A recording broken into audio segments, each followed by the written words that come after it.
जय हिंद प्यारे साथियों, कैसे हैं आप सभी। उम्मीद है आप सभी अच्छे होंगे। तो एक बार पुनः स्वागत है आपका आपके इस प्यारे से यूट्यूब चैनल में।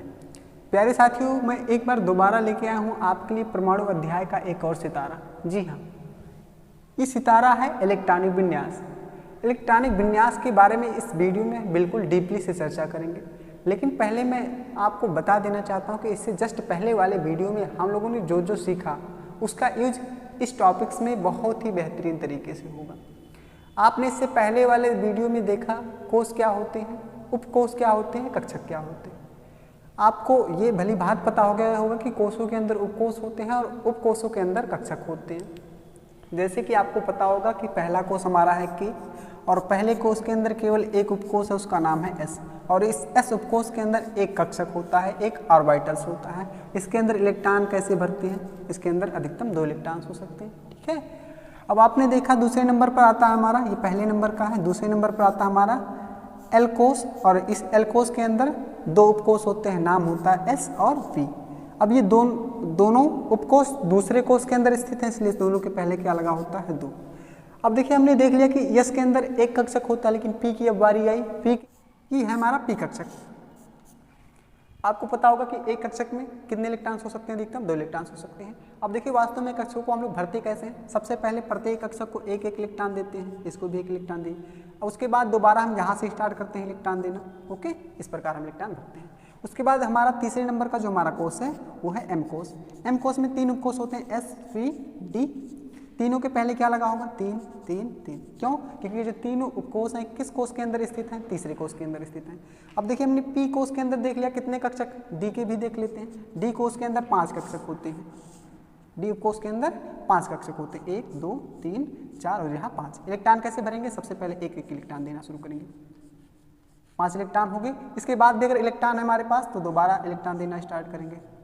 इस प्रकार आप देख सकते हैं जो डी कक्षक होता है उसमें कितने इलेक्ट्रॉन होते हैं, 10 इलेक्ट्रॉन होते हैं। कितने इलेक्ट्रॉन होते हैं, 10 इलेक्ट्रॉन होते हैं। अगर हम लोग बात करें चौथे कोश की, तो हमारा चौथा कोश है एन कोश, एस, पी, डी और ये रहा हमारा एफ। एस के पहले क्या लगा होगा, 4, क्योंकि ये चौथे कोश के अंदर स्थित है। इसके पहले भी 4, इसके पहले भी 4, इसके पहले भी 4। डी कोश के अंदर डी उपकोश के अंदर भी हमने देखा कि कितने कक्षक हैं, 5 कक्षक। बाकी है एफ। एफ के अंदर होते हैं 7 कक्षक। ये हम लोग इससे पहले वाले वीडियो में बिल्कुल डीपली से सीख चुके हैं। 1 2 3 4 5 6 और ये रहा 7। 1 2 3 4 5 6 7। इलेक्ट्रॉन कैसे भरेंगे, सबसे पहले एक एक इलेक्ट्रॉन देना स्टार्ट करते हैं प्रत्येक कक्षक को। जब एक एक इलेक्ट्रॉन दे देंगे तो सभी को क्या करेंगे, दोबारा एक एक इलेक्ट्रॉन। अब पुनः दोनों सभी में कितने कितने इलेक्ट्रॉन हो सकते हैं, हो जाएंगे 2 2 इलेक्ट्रॉन। अब टोटल यहाँ होंगे 14 इलेक्ट्रॉन्स। ओके, तो इस प्रकार हमने देखा कि एस उपकोश के अंदर 2 इलेक्ट्रॉन, पी उपकोश के अंदर 6 इलेक्ट्रॉन, डी उपकोश के अंदर 10 इलेक्ट्रॉन और एफ उपकोश के अंदर होते हैं टोटल 14 इलेक्ट्रॉन। इसलिए हम लोग करते क्या है, अगर एस के अंदर 2 इलेक्ट्रॉन है तो एस के ऊपर छोटा सा 2 लिख देते हैं। पी के अंदर होते हैं कितने इलेक्ट्रॉन, 6 इलेक्ट्रॉन, तो पी के ऊपर छोटा सा 6 लिख देते हैं। डी के अंदर होते हैं 10 इलेक्ट्रॉन, तो इस डी के ऊपर क्या लिख देते हैं, छोटा सा 10 लिख देते हैं। एफ उपकोश के अंदर या फिर एफ ऑर्बिटल्स के अंदर, एफ कक्षक के अंदर होते हैं टोटल 14 इलेक्ट्रॉन, तो एफ के ऊपर क्या लिखा जाता है, 14। ओके, इन सब बातों से आप बहुत पहले रूबरू हो चुके हैं। ठीक है, और हम लोग बात करने वाले हैं इसके आगे की। यहाँ देखिए लिखा है इलेक्ट्रॉनिक विन्यास। जैसा कि आपको शब्द से ही पता चल सकता है कि इलेक्ट्रॉनिक विन्यास का मतलब क्या होगा। इलेक्ट्रॉनिक का मतलब होता है इलेक्ट्रॉनों का, विन्यास का मतलब होता है वितरण। मतलब किसी तत्व के परमाणु के अंदर इलेक्ट्रॉनों का वितरण किस प्रकार से, इलेक्ट्रॉनों का फैलाव किस प्रकार से, इसको जानना है तो हमें क्या पढ़ना पड़ेगा, इलेक्ट्रॉनिक कॉन्फ़िगरेशन, इलेक्ट्रॉनिक विन्यास पढ़ना पड़ेगा। तो इस वीडियो में इसी पर चर्चा होगी बिल्कुल डीपली से। ओके, तो उम्मीद है आपको जितनी भी चीज़ें इससे पहले आपने देखा कोश, उपकोश और कक्षक के बारे में, ये सभी चीज़ें आपको बेहतर तरीके से क्लियर हो गए होंगे। अब इसके बाद हम बात करने वाले हैं इलेक्ट्रॉनिक विन्यास की। इलेक्ट्रॉनिक विन्यास की चर्चा करने से पहले आपके अंदर मुझे लग रहा है कि कुछ डाउट हो रहे होंगे, कुछ डाउट उत्पन्न हो रहे होंगे। पहले उस डाउट को मैं क्लियर कर दूँ, उसके बाद इलेक्ट्रॉनिक विन्यास को भी एक बेहतर तरीके से क्लियर करेंगे। तो आपके अंदर डाउट क्या है, जैसे मैंने कहा कि प्रत्येक तत्व के अंदर कोश पाए जाएंगे, उन कोशों के अंदर उपकोश पाए जाएंगे और उन उपकोशों के अंदर कक्षक पाए जाएंगे। ये सभी तत्वों पर लागू होता है, जितने भी एलिमेंट्स हैं सभी के अंदर कोश पाए जाएंगे और उन कोशों के अंदर उपकोश और उन उपकोशों के अंदर कक्षक पाए जाएंगे। लेकिन क्या मैंने ये कहा कि सभी तत्वों के अंदर सभी कोश होंगे? जैसे आपने 4 प्रकार के कोशों की चर्चा की, के, एल, एम और एन कोश। अब आपको लग रहा होगा कि प्रत्येक तत्व के अंदर ये चारों कोश हमेशा के लिए स्थित होंगे। हमेशा ये चारों कोष पाए ही जाएंगे सभी तत्वों के अंदर? अगर ये डाउट आपके अंदर है या फिर ये अपने मस्तिष्क में बैठा के रखे हैं तो पहले इसको निकाल के फेंक दीजिए, क्योंकि ये जरूरी नहीं कि सभी तत्वों के अंदर जितने भी कोष हमने पढ़ा KLMN उसके आगे भी सभी उपस्थित हों। अब कहेंगे क्यों नहीं उपस्थित होंगे? तो आपको पता होगा कि कोषों में क्या पाए जाते हैं। जैसे हमारा नाभिक है, ये हमारे क्या है, सेल कोष। इन कोषों में पाए क्या जाते हैं? इलेक्ट्रॉन्स पाए जाते हैं। क्या पाए जाते हैं? इलेक्ट्रॉन्स पाए जाते हैं। अब आपको ये बात तो बिल्कुल भली भांति पता होगा कि किसी तत्व के अंदर जो इलेक्ट्रॉनों की संख्या होती है वो तो निश्चित ही होती है। किसी तत्व के अंदर जो इलेक्ट्रॉनों की संख्या होती है वो तो निश्चित ही होती है। हो सकता है किसी तत्व के अंदर 2 इलेक्ट्रॉन्स पाए जा रहे हो सकता है किसी तत्व के अंदर 3 इलेक्ट्रॉन्स पाए जाते हों। तो अगर किसी तत्व के अंदर इलेक्ट्रॉनों की संख्या निश्चित है तो उस तत्व के अंदर कोषों की संख्या भी स्थित रहे। कोई भी तत्व करता क्या है? कोई भी तत्व अपने इलेक्ट्रॉनों को कोषों में रखता है और वो इलेक्ट्रॉन उन कोषों के उपकोषों में होते हैं और वास्तव में जो इलेक्ट्रॉन होते हैं उन उपकोषों के अंदर कक्षकों में होते हैं। तो सबसे पहले कोष की ही बात होती है। अब जैसे हमारे पास एक तत्व है हाइड्रोजन, हाइड्रोजन का संकेत H है। अब क्या बता सकते हैं कि हाइड्रोजन के अंदर कितने इलेक्ट्रॉन्स हैं? बिल्कुल बता सकते हैं। कैसे बता पाएंगे? जब आपको परमाणु क्रमांक का कॉन्सेप्ट क्लियर होगा। और इससे पहले वाले वीडियो में हम लोगों ने परमाणु क्रमांक की चर्चा जरूर की थी। परमाणु क्रमांक क्या होता है? किसी तत्व के अंदर पाए जाने वाले प्रोटॉनों की संख्या के आधार पर परमाणु क्रमांक दिया गया था। मतलब किसी तत्व के अंदर जितने प्रोटॉन पाए जाते हैं वही उसका परमाणु क्रमांक होता है। और यह बात भी आपको पता है कि किसी तत्व के अंदर जितने प्रोटॉन्स पाए जाएंगे उतने ही इलेक्ट्रॉन्स पाए जाएंगे। मतलब अगर हमें परमाणु क्रमांक मीन्स Z का मान पता हो जाए तो हम ये बता सकते हैं कि उस परमाणु के अंदर या फिर उस तत्व के अंदर कितने इलेक्ट्रॉन्स हैं। ओके, तो आपको पता होगा कि हाइड्रोजन का परमाणु क्रमांक होता है 1। हाइड्रोजन का परमाणु क्रमांक क्या होता है? ये 1 होता है। ये सब आपको याद होने चाहिए। अगर आपको परमाणु क्रमांक नहीं याद रहेगा तो ना ही आप इलेक्ट्रॉनिक विन्यास निकालना सीख पाएंगे और ना ही किसी तत्व की संयोजकता निकालना सीख पाएंगे। तो पहला आपका कर्तव्य है कि 1 से 20 तक मिनिमम, कम से कम 1 से 20 तक तत्वों का परमाणु क्रमांक याद कर लीजिए। अब हाइड्रोजन के अंदर एक ही इलेक्ट्रॉन है। अब ये इलेक्ट्रॉनों को करेगा क्या? अपने नाभिक के चारों ओर जितने भी कोष पाए जा रहे हैं, अब जरूरी नहीं कि सभी कोषों में एक ही इलेक्ट्रॉन है तो किस किस कोष को देगा? वो करेगा क्या? जो इलेक्ट्रॉन पाया जा रहा है इसके अंदर, इस इलेक्ट्रॉन को अपने कोष में भरेगा। अब देखिए सबसे पहले किस कोष को इलेक्ट्रॉन देगा? ये जो हमारा नाभिक के पहले वाला कोष है, नाभिक से तुरंत पहले वाले नंबर पर जो कोष आता है उसी में अपना इलेक्ट्रॉन रखेगा ये। तो आपको ये तो पता ही है कि हाइड्रोजन के अंदर कितने इलेक्ट्रॉन है? 1 इलेक्ट्रॉन। तो करेगा क्या? इस 1 इलेक्ट्रॉन को इसी कोष में रख देगा। अब आप ये बताइए कि अब हाइड्रोजन के पास कोई इलेक्ट्रॉन बचा है? बिल्कुल नहीं बचा है। उसके पास 1 इलेक्ट्रॉन था, वो 1 इलेक्ट्रॉन को किया क्या? पहले कोष को, मतलब K कोष को दे दिया रखने के लिए। अब देखिए इसके आगे भी कोष है, L कोष, M कोष, इसके आगे भी आएगा N कोष। उन सब कोषों का क्या होगा? क्या उन सभी कोषों को ये लेकर घूमेगा? बिल्कुल नहीं, क्योंकि संसार चाहता है कि हमारे ऊपर लोड ना रहे, हाइड्रोजन भी चाहता है कि हमारे ऊपर भार ना रहे। इन सभी को लेके घूमने से क्या फायदा है जब इसके अंदर कोई काम नहीं, इसके अंदर कोई इलेक्ट्रॉन्स ही नहीं रखेगा वो। तो करेगा क्या? इन सभी कोषों को निकाल फेंकेगा। ये जो बाकी कोष बच रहे हैं पहले कोष को छोड़कर, इनको दूर भगा देगा। कहेगा कि तुम्हारी आवश्यकता हमें नहीं है। ओके, तो आपने देखा कि हाइड्रोजन के अंदर केवल और केवल 1 कोष पाया जा रहा है, क्योंकि इसके अंदर इलेक्ट्रॉन 1 ही था। ओके, उसी प्रकार अगर हम लोग बात करें दूसरे नंबर पर आता है हमारा हीलियम। हीलियम के अंदर कितने इलेक्ट्रॉन होंगे? क्योंकि परमाणु क्रमांक 2 है तो 2 इलेक्ट्रॉन होंगे। अब ये क्या करेगा? ये भी करेगा, अपने इलेक्ट्रॉनों को कोषों में रखेगा। तो सबसे पहले अगर ये हीलियम का नाभिक है तो पहला उपकोष बनाएंगे। क्या बनाएंगे? पहला कोष बनाएंगे। अब इसके अंदर इलेक्ट्रॉनों को भरेंगे। देखिए 1 इलेक्ट्रॉन और दूसरा इलेक्ट्रॉन भी इसी कोष में रखेगा। क्योंकि आपको पता है कि पहले कोष में मैक्सिमम कितने इलेक्ट्रॉन्स हो सकते हैं? 2 इलेक्ट्रॉन तो हो ही सकते हैं, 2 से ज़्यादा इलेक्ट्रॉन पहले कोष में नहीं हो सकते हैं। तो हीलियम तत्व के लिए भी, हीलियम परमाणु के लिए भी उसके अंदर कितने कोष होंगे? 1 ही कोष होगा। कितने कोष होंगे? 1 ही कोष होगा। अब इसके आगे इसे कोषों की आवश्यकता नहीं है, क्योंकि इसके पास 2 ही इलेक्ट्रॉन था और उन दोनों इलेक्ट्रॉनों को क्या किया? पहले कोष में समाहित कर दिया। ओके, अब अगला देखिए हमारा क्या, हीलियम के बाद क्या आता है? लिथियम आता है। लिथियम का परमाणु क्रमांक होता है 3, मतलब इसके अंदर पाए जाएंगे 3 इलेक्ट्रॉन्स। अब ये मान लीजिए आप सभी कि ये जो नाभिक है ये लिथियम का नाभिक है। इसके चारों ओर कोष पाए जाएंगे। तो देखिए पहले कोष में इसने किया क्या, 2 इलेक्ट्रॉन भर दिया। पहले कोष में क्या किया, पहले कोष में लिथियम ने क्या किया, 2 इलेक्ट्रॉनों को भर दिया। लेकिन इसके पास इलेक्ट्रॉन कितने हैं, इसके पास तो 3 इलेक्ट्रॉन है ना, तो अभी 2 इलेक्ट्रॉन भरने के बाद भी इसका 1 इलेक्ट्रॉन बच रहा है।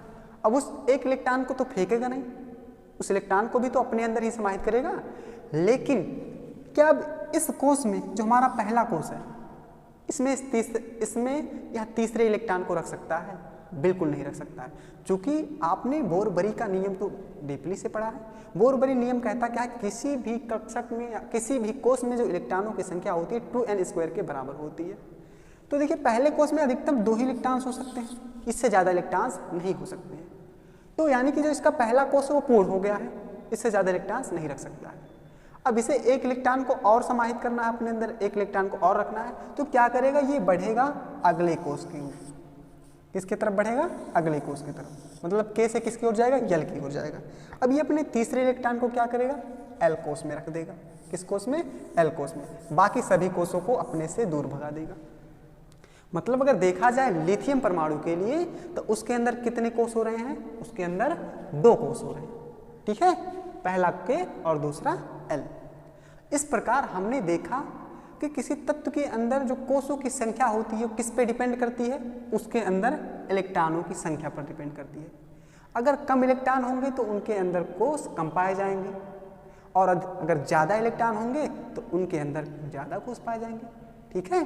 तो आप यह हमेशा ध्यान रखेंगे कि किसी तत्व के अंदर कोषों की संख्या निश्चित होती है। 1 कोष भी हो सकते हैं, 2 कोष भी हो सकते हैं, 3 भी हो सकते हैं, 4 भी हो सकते हैं, 5 कोष भी हो सकते हैं। मैंने कहा कि जितने अधिक इलेक्ट्रॉन होंगे उनके अंदर उतने अधिक कोष पाए जाएंगे। ओके, तो इतना बात क्लियर हुआ। आगे बात किया जाए। ओके, आगे बात करते हैं। तो हमारा अब अगला टॉपिक क्या है, हमारा अगला टॉपिक है इलेक्ट्रॉनिक विन्यास। ये लिखा जाए, इलेक्ट्रॉनिक विन्यास, इलेक्ट्रॉनिक विन्यास, इलेक्ट्रॉनिक कॉन्फ़िगरेशन,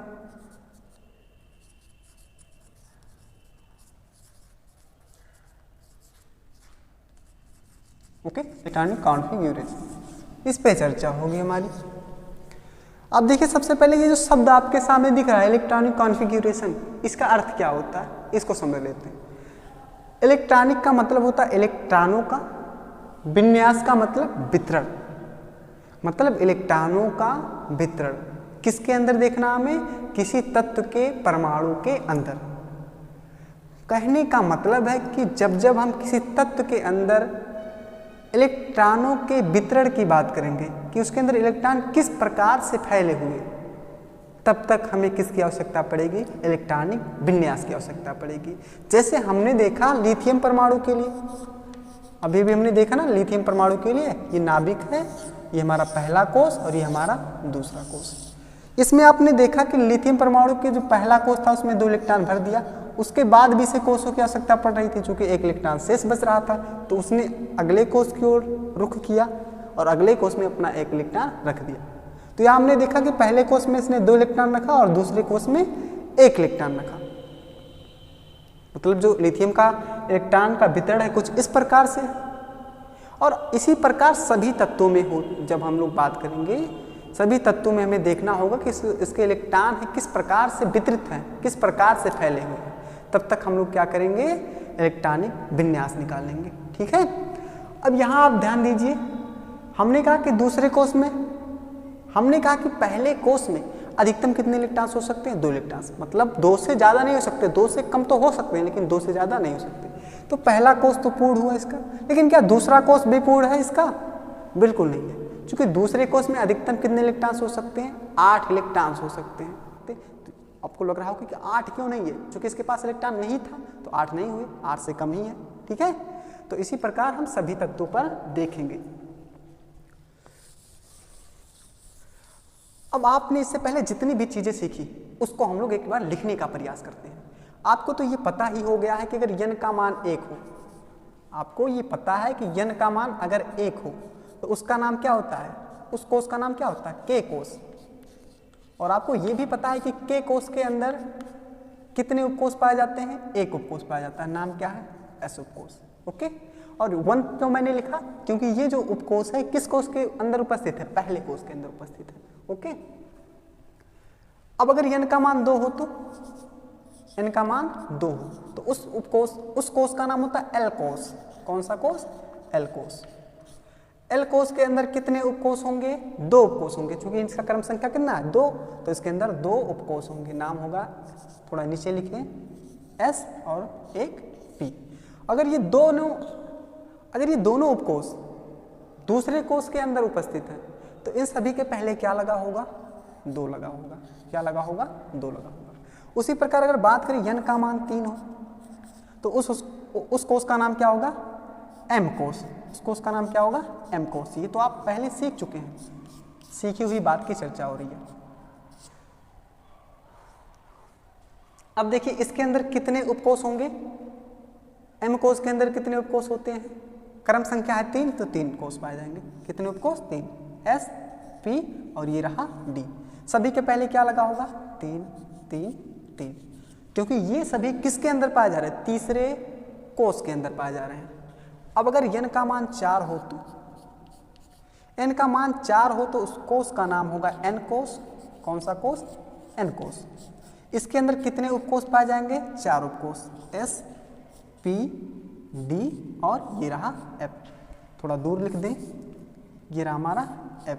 सभी के पहले क्या लगा होगा? 4, 4, 4, यहाँ भी 4। और ये सब जो किसी उपकोष के पहले संख्या लिखी रहती है वो हमें क्या बताती है, समझ रहे हैं? वो हमसे चीख चीख के कह रही है, हमसे चीख चीख के कहती है कि मैं इसी कोष के अंदर हूँ। जैसे अगर 4 लिखा है तो यह चिल्ला चिल्ला के आपसे कहेगा कि मैं चौथे के अंदर हूँ, चौथे कोष के अंदर हूँ। ठीक है। और अगर इसके आगे भी आवश्यकता है तो n का मान 5 कर देंगे। नाम क्या होगा? n के बाद क्या आता? O कोष। ओके, और इसके अंदर कितने उपकोष पाए जाएंगे? 5 उपकोष पाए जाएंगे। तो सभी के पहले क्या लगा होगा? 5, S, 5P, 5D और 5F। ऐसे हम आगे बढ़ा लेंगे कुछ इस प्रकार से। ठीक है, इतनी चीजें आप कर सकते हैं।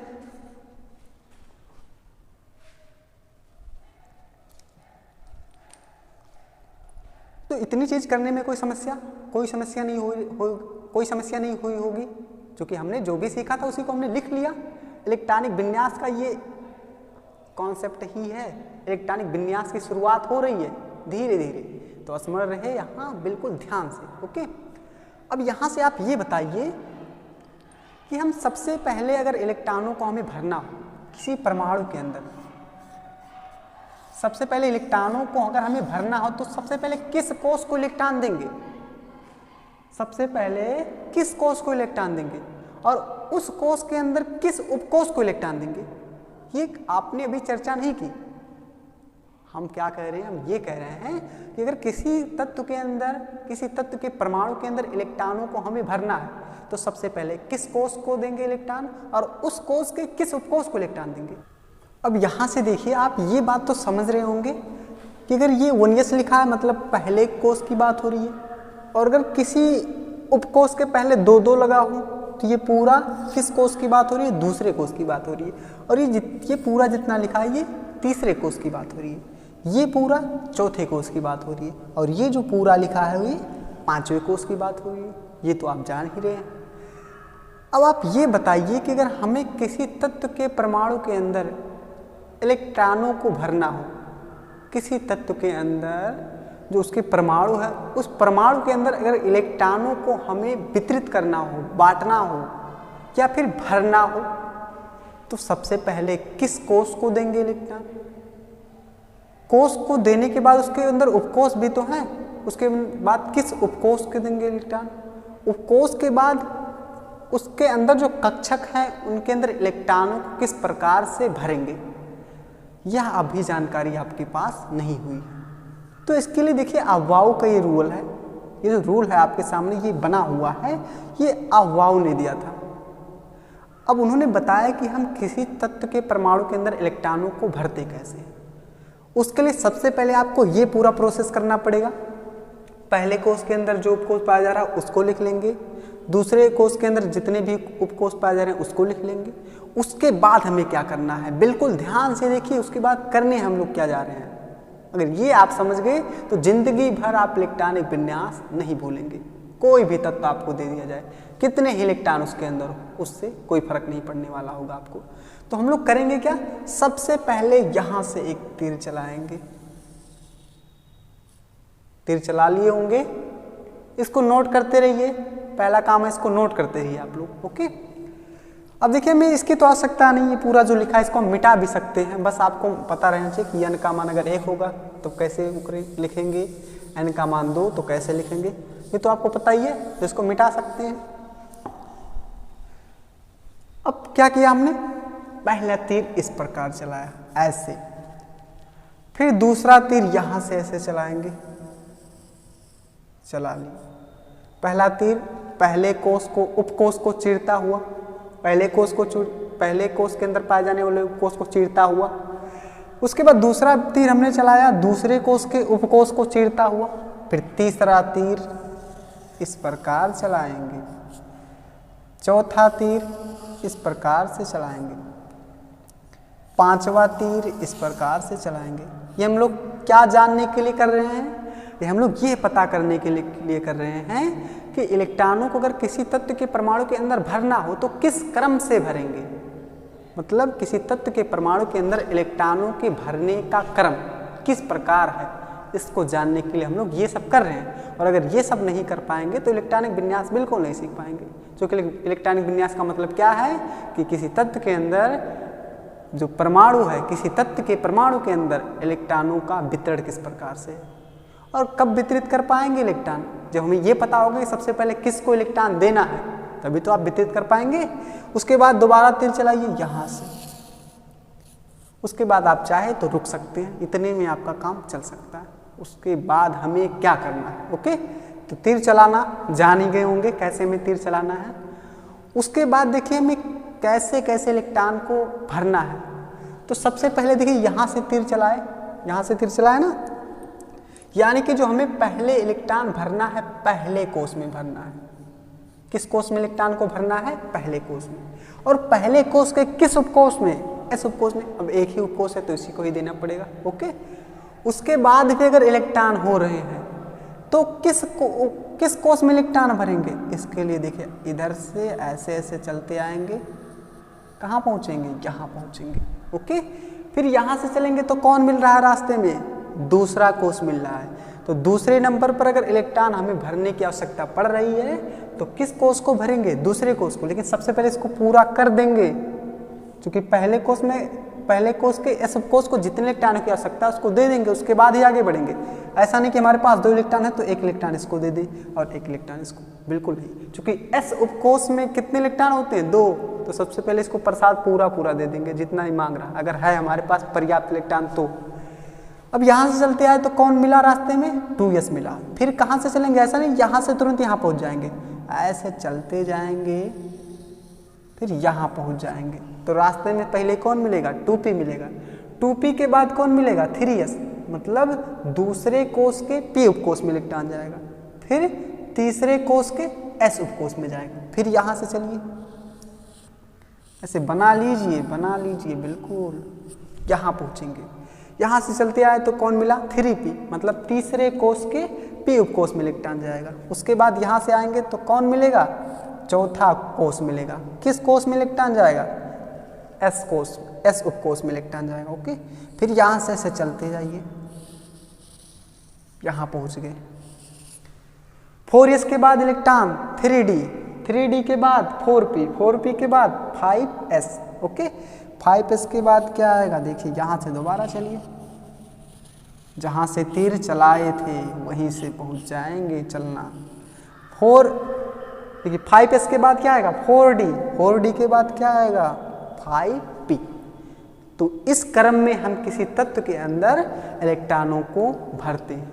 अब इसको लिखा कैसे जाएगा, चलिए इसको लिख भी लेते हैं।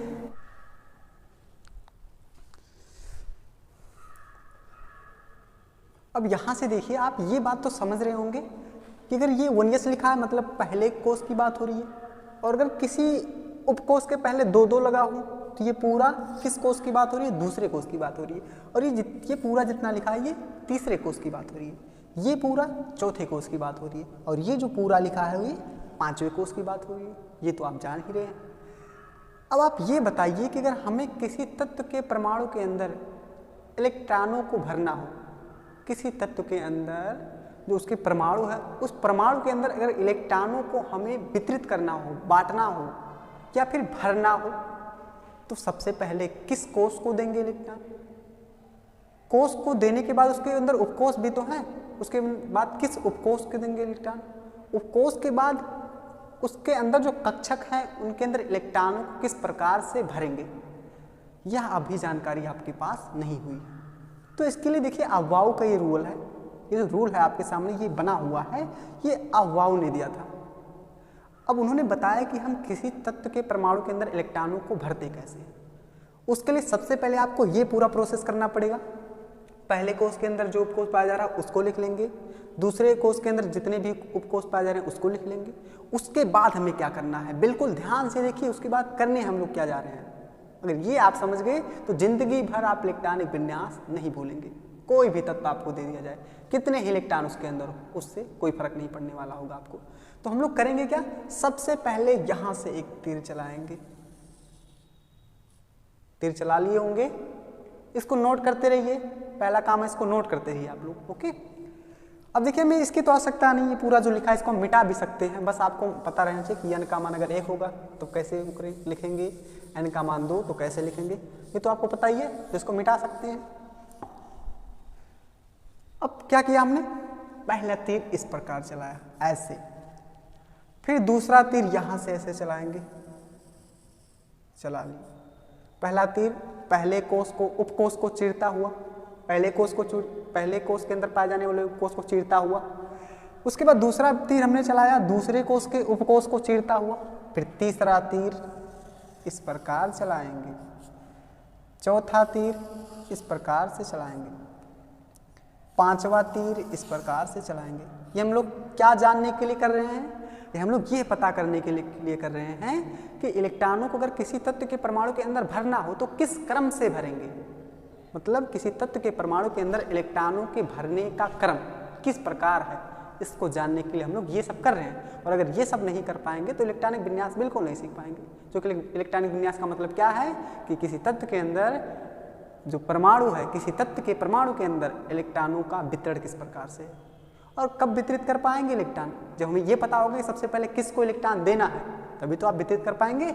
उसके बाद दोबारा तीर चलाइए यहाँ से, उसके बाद आप चाहे तो रुक सकते हैं, इतने में आपका काम चल सकता है। उसके बाद हमें क्या करना है, ओके।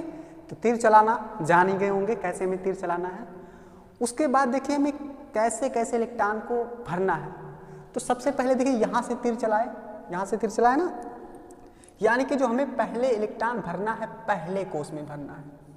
किस कोष में इलेक्ट्रॉन को भरना है, पहले कोष में। और पहले कोष के किस उपकोष में, इस उपकोष में। अब एक ही उपकोष है तो इसी को ही देना पड़ेगा, ओके। उसके बाद भी अगर इलेक्ट्रॉन हो रहे हैं तो किस कोष में इलेक्ट्रॉन भरेंगे। इसके लिए देखिए इधर से ऐसे ऐसे चलते आएंगे, कहाँ पहुंचेंगे, यहाँ पहुंचेंगे, ओके। फिर यहाँ से चलेंगे तो कौन मिल रहा है रास्ते में, दूसरा कोष मिल रहा है। तो दूसरे नंबर पर अगर इलेक्ट्रॉन हमें भरने की आवश्यकता पड़ रही है तो किस कोष को भरेंगे, दूसरे कोष को। लेकिन सबसे पहले इसको पूरा कर देंगे, क्योंकि पहले कोष के इस उपकोष को जितने इलेक्ट्रॉन की आवश्यकता है उसको दे देंगे, उसके बाद ही आगे बढ़ेंगे। ऐसा नहीं कि हमारे पास 2 इलेक्ट्रॉन है तो 1 इलेक्ट्रॉन इसको दे दे और 1 इलेक्ट्रॉन इसको, बिल्कुल नहीं। क्योंकि एस उपकोष में कितने इलेक्ट्रॉन होते हैं, 2। तो सबसे पहले इसको प्रसाद पूरा दे देंगे जितना ही मांग रहा, अगर है हमारे पास पर्याप्त इलेक्ट्रॉन तो। अब यहाँ से चलते आए तो कौन मिला रास्ते में, 2s मिला। फिर कहाँ से चलेंगे, ऐसा नहीं यहाँ से तुरंत यहाँ पहुँच जाएंगे, ऐसे चलते जाएंगे फिर यहाँ पहुँच जाएंगे। तो रास्ते में पहले कौन मिलेगा, 2p मिलेगा। 2p के बाद कौन मिलेगा, 3s, मतलब दूसरे कोष के p उपकोष में इलेक्ट्रॉन जाएगा, फिर तीसरे कोष के s उपकोष में जाएगा। फिर यहाँ से चलिए ऐसे बना लीजिए बिल्कुल, यहाँ पहुँचेंगे। यहाँ से चलते आए तो कौन मिला, 3p, मतलब तीसरे कोष के p उपकोष में इलेक्ट्रॉन जाएगा। उसके बाद यहाँ से आएंगे तो कौन मिलेगा, चौथा कोष मिलेगा। किस कोष में इलेक्ट्रॉन जाएगा, s उपकोष में इलेक्ट्रॉन जाएगा, ओके। फिर यहाँ से ऐसे चलते जाइए, यहाँ पहुँच गए। 4s के बाद इलेक्ट्रॉन 3d के बाद 4p के बाद 5s, ओके। 5s के बाद क्या आएगा, देखिए यहाँ से दोबारा चलिए, जहाँ से तीर चलाए थे वहीं से पहुँच जाएंगे चलना। 4 देखिए 5s के बाद क्या आएगा 4d, 4d के बाद क्या आएगा 5p। तो इस क्रम में हम किसी तत्व के अंदर इलेक्ट्रॉनों को भरते हैं। अब इसको लिखा कैसे जाएगा, चलिए इसको लिख भी लेते हैं। एक बात बताइए, क्या हम इसको मिटा सकते हैं? ये इसी से संबंधित है। ये पहले कोष के अंदर है इतना, ये दूसरे कोष के, तीसरे कोष के, ये चौथे कोष के अंदर, ये पांचों कोष के अंदर है। तो हम इसको मिटा सकते हैं। ये तो आप जान ही गए होंगे, छोटे बच्चे हैं क्या ये तो आप जान ही गए होंगे। चलिए अब इसको हम लिख रहे हैं। जो मतलब जिस क्रम में हमें इलेक्ट्रॉनों को भरना है उसको हम लोग लिख ले रहे हैं। तो लिखेंगे आप इलेक्ट्रॉनों के भरने का क्रम, इलेक्ट्रॉनों के भरने का जो क्रम है, क्रम भरने का क्रम। तो आपने यहां देखा कि सबसे पहले इलेक्ट्रॉन पहले कोष के यस उपकोष को देना पड़ेगा। तो लिखेंगे 1s, दिख भी रहा है, हाँ 1s लिखेंगे। अब आप ये बताइए कि एस उपकोष को कितने इलेक्ट्रॉनों की आवश्यकता पड़ती है, एस उपकोष में अधिकतम कितने इलेक्ट्रॉन हो सकते हैं। तो आपको पता होगा कि यस उपकोष के अंदर एक कक्षक होता है और एक कक्षक में यानी एक अलमारी है, एक अलमारी में अधिकतम कितने इलेक्ट्रॉन्स हो सकते हैं, 2 इलेक्ट्रॉन्स हो सकते हैं। तो यानी कि इस कोष में एस उपकोष में यानी कि एस उपकोष में अधिकतम 2 इलेक्ट्रॉन होंगे। और आपको मैंने बताया कि जिस उपकोष के अंदर जितने अधिकतम इलेक्ट्रॉन होते हैं उसको उसके ऊपर छोटा सा लिख देते हैं। तो इसके ऊपर छोटा सा क्या लिखेंगे 2 लिखेंगे। ओके, क्या लिखेंगे 2। अब यहाँ से आप बताइए कि पहले कोष के बाद किसका नंबर, दूसरे का। देखिए यहाँ से चलते आएंगे यहाँ पहुँचेंगे तो लिखेंगे 2s। इसके अंदर कितने इलेक्ट्रॉन हो सकते हैं, यहाँ देखिए दोबारा s उपकोष आया ना, तो इसके अंदर भी 2 इलेक्ट्रॉन। ओके, उसके बाद किसका नंबर आएगा 2s के बाद 2p। यही सबसे इंपॉर्टेंट है इलेक्ट्रॉनिक विन्यास का कि किसको सबसे पहले लिखा जाए। तो इसके लिए मैंने यह नियम आपको बता ही दिया, तीर किस प्रकार लगाएंगे और जिस प्रकार तीर लगाएंगे उसी के आधार पर हम लोग लिखते जाएंगे। 2s के बाद क्या आएगा, देखिए यहाँ से चलिए 2p आएगा। क्या आएगा 2p, एक ही कलर से लिखें 2p। इसके अंदर कितने इलेक्ट्रॉन, अब ये बताइए कि p उपकोष के अंदर कितने इलेक्ट्रॉन हो सकते हैं। p उपकोष के अंदर पहले तो 3 कक्षक होते हैं और अगर 3 कक्षक हैं तो आपको पता है एक कक्षक में 2 इलेक्ट्रॉन, एक कक्षक में 2 इलेक्ट्रॉन। और यहाँ ध्यान दीजिए जो हम इलेक्ट्रॉनों को भर रहे हैं ऐसे पहले इसको 2 दे रहे हैं, इसको 2 और इसको, ऐसे नहीं भरा जाता। अभी आपको बता रहे हैं कैसे भरा जाता है। तो इसमें कितने इलेक्ट्रॉन हो सकते हैं 6 इलेक्ट्रॉन। तो इस p के ऊपर छोटा सा क्या लिखेंगे 6। अब बताइए 2p के बाद किसका नंबर आएगा 2p। चलते रहिए, ऐसे तीर लगा सकते हैं, यहाँ से चलते रहिए 3s पर पहुँचेंगे, 3s को लिखेंगे। दोबारा s उपकोष आ गया तो इसके अंदर कितने इलेक्ट्रॉन होंगे 2 इलेक्ट्रॉन होंगे। 3s के बाद किसका नंबर आएगा 3s, 3p आ गया, चलिए 3p को लिख ले रहे हैं।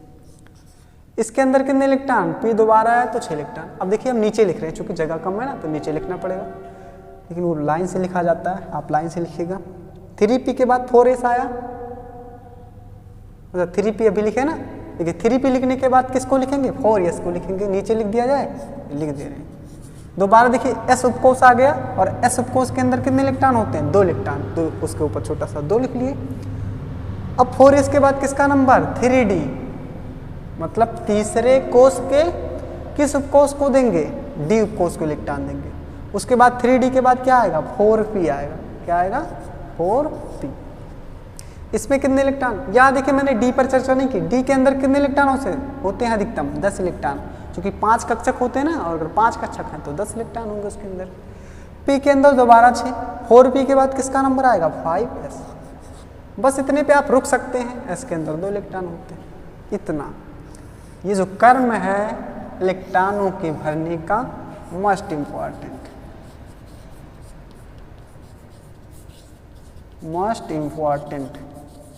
किसके लिए, फॉर इलेक्ट्रॉनिक कॉन्फ़िगरेशन के लिए। जो आप इलेक्ट्रॉनिक विन्यास पढ़ने जा रहे हैं उसके लिए ये जो कर्म आपने बनाया है वो बहुत ही इम्पॉर्टेंट कर्म है और उस कर्म को याद कैसे रखेंगे, उसके लिए ये जो स्ट्रक्चर आपने बनाया इसको हमेशा हमेशा के लिए याद कर लीजिए।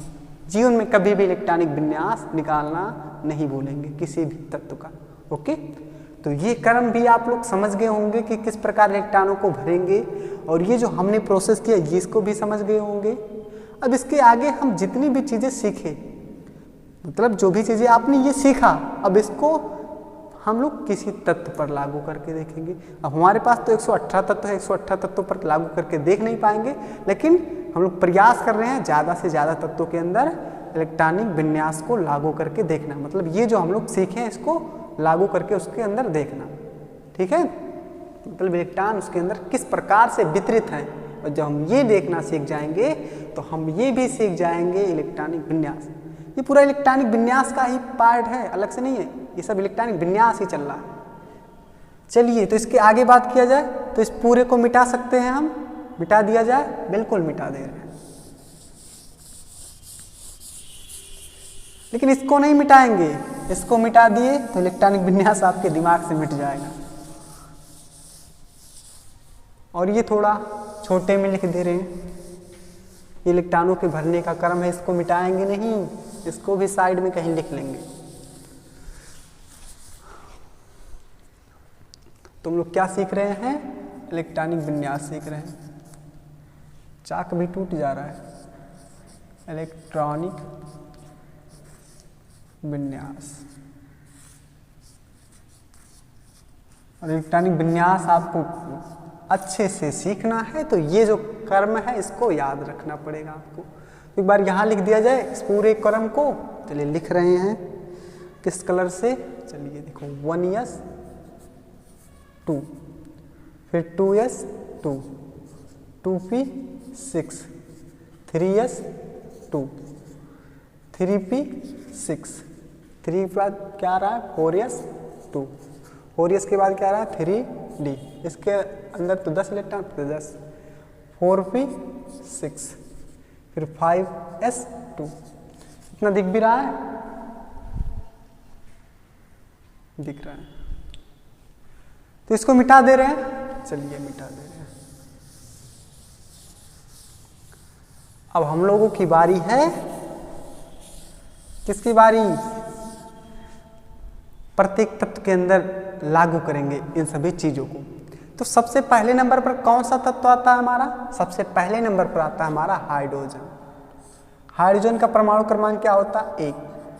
और जैसे हमें परमाणु क्रमांक पता चला तुरंत हमें क्या पता चल जाएगा कि उसके अंदर कितने इलेक्ट्रॉन पाए जा रहे हैं। तो हाइड्रोजन का परमाणु क्रमांक 1 है तो कितने इलेक्ट्रॉन पाए जाएंगे, 1 इलेक्ट्रॉन पाए जाएंगे। अब इसके लिए इलेक्ट्रॉनिक विन्यास निकाल रहे हैं। सबसे पहले किसको इलेक्ट्रॉन देंगे, 1s। अब देखिए यस तो पहले से कहेगा कि हमको 2 इलेक्ट्रॉन देना, 2 से कम नहीं देना, अगर है तो, नहीं है तो कोई बात नहीं। तो आप बताइए कि हाइड्रोजन के पास कितने इलेक्ट्रॉन है, 1 ही इलेक्ट्रॉन है। अब 1 इलेक्ट्रॉन है तो इसके मांग को तो पूरा कर नहीं सकता है, ऐसा नहीं कि कहीं से इलेक्ट्रॉन उधार लेके आएगा इसको दे देगा। तो क्या करेगा, 1 इलेक्ट्रॉन को इसको दे देगा। अब 1 ही इलेक्ट्रॉन है तो मजबूरन इसको 1 इलेक्ट्रॉन देना पड़ेगा, 1 इलेक्ट्रॉन दे देगा। अब इसके लिए हमें 2s को भी लिखने की आवश्यकता है, बिल्कुल नहीं आवश्यकता है, क्योंकि हाइड्रोजन के पास 1 ही इलेक्ट्रॉन था और उस 1 इलेक्ट्रॉन को किसने छीन लिया, ये पहला वाला कोष ही छीन लिया। और पहला वाला कोष छीन लिया, इसके बाद कोई भी इलेक्ट्रॉन इसके पास शेष नहीं है, तो इसके आगे इसको कोषों की आवश्यकता भी नहीं है। अब जब जब हम लोग इलेक्ट्रॉनिक विन्यास निकालते हैं तब हमसे 3 प्रश्न पूछा जाता है। जब जब हम इलेक्ट्रॉनिक विन्यास निकालेंगे तब आप 3 चीज़ों पर विशेष ध्यान देंगे। सबसे पहले आप ध्यान देंगे कि उसके अंदर कितने कोष पाए जा रहे हैं, क्या, कितने कोष, यानी कोषों की संख्या, किसी तत्व के अंदर कोषों की संख्या, कोषों की संख्या। और दूसरी चीज आप लोग ध्यान देंगे कि सबसे अंतिम कोष क्या है, उस तत्व का सबसे अंतिम कोष क्या है। अंतिम कोष समझ रहे हैं, जैसे हमारे पास एक परमाणु है, ये और ये रहा, चलो पहले ही रहा, चलो पूरा बना दे रहे हैं चारों, ये उसके कोष हैं। अब जैसे हाइड्रोजन है तो हाइड्रोजन का जो इलेक्ट्रॉन है इसी में समाहित हो गया। इसके बाद कोई कोष है, पहले कोष के बाद कोई कोष है हाइड्रोजन में? बिल्कुल नहीं है। तो क्या करेगा, इन सभी कोषों से इसका कोई मतलब नहीं है। तो हाइड्रोजन परमाणु के लिए जो सबसे अंतिम कोष है ये पहला ही कोष तो है। तो ये आपको जरूर पता होना चाहिए कि उस तत्व का या फिर उस परमाणु का जो अंतिम कोष है वो कौन सा कोष है। कौन सा कोष है हाइड्रोजन के लिए? के कोष है। ओके, तो कोषों की संख्या हो गई, फिर अंतिम कोष होगी। पर अब अगला है अंतिम कोष के अंदर इलेक्ट्रॉनों की संख्या कितनी है। अंतिम कोष के अंदर, ये बहुत ही जरूरी चीज है, अंतिम कोष के अंदर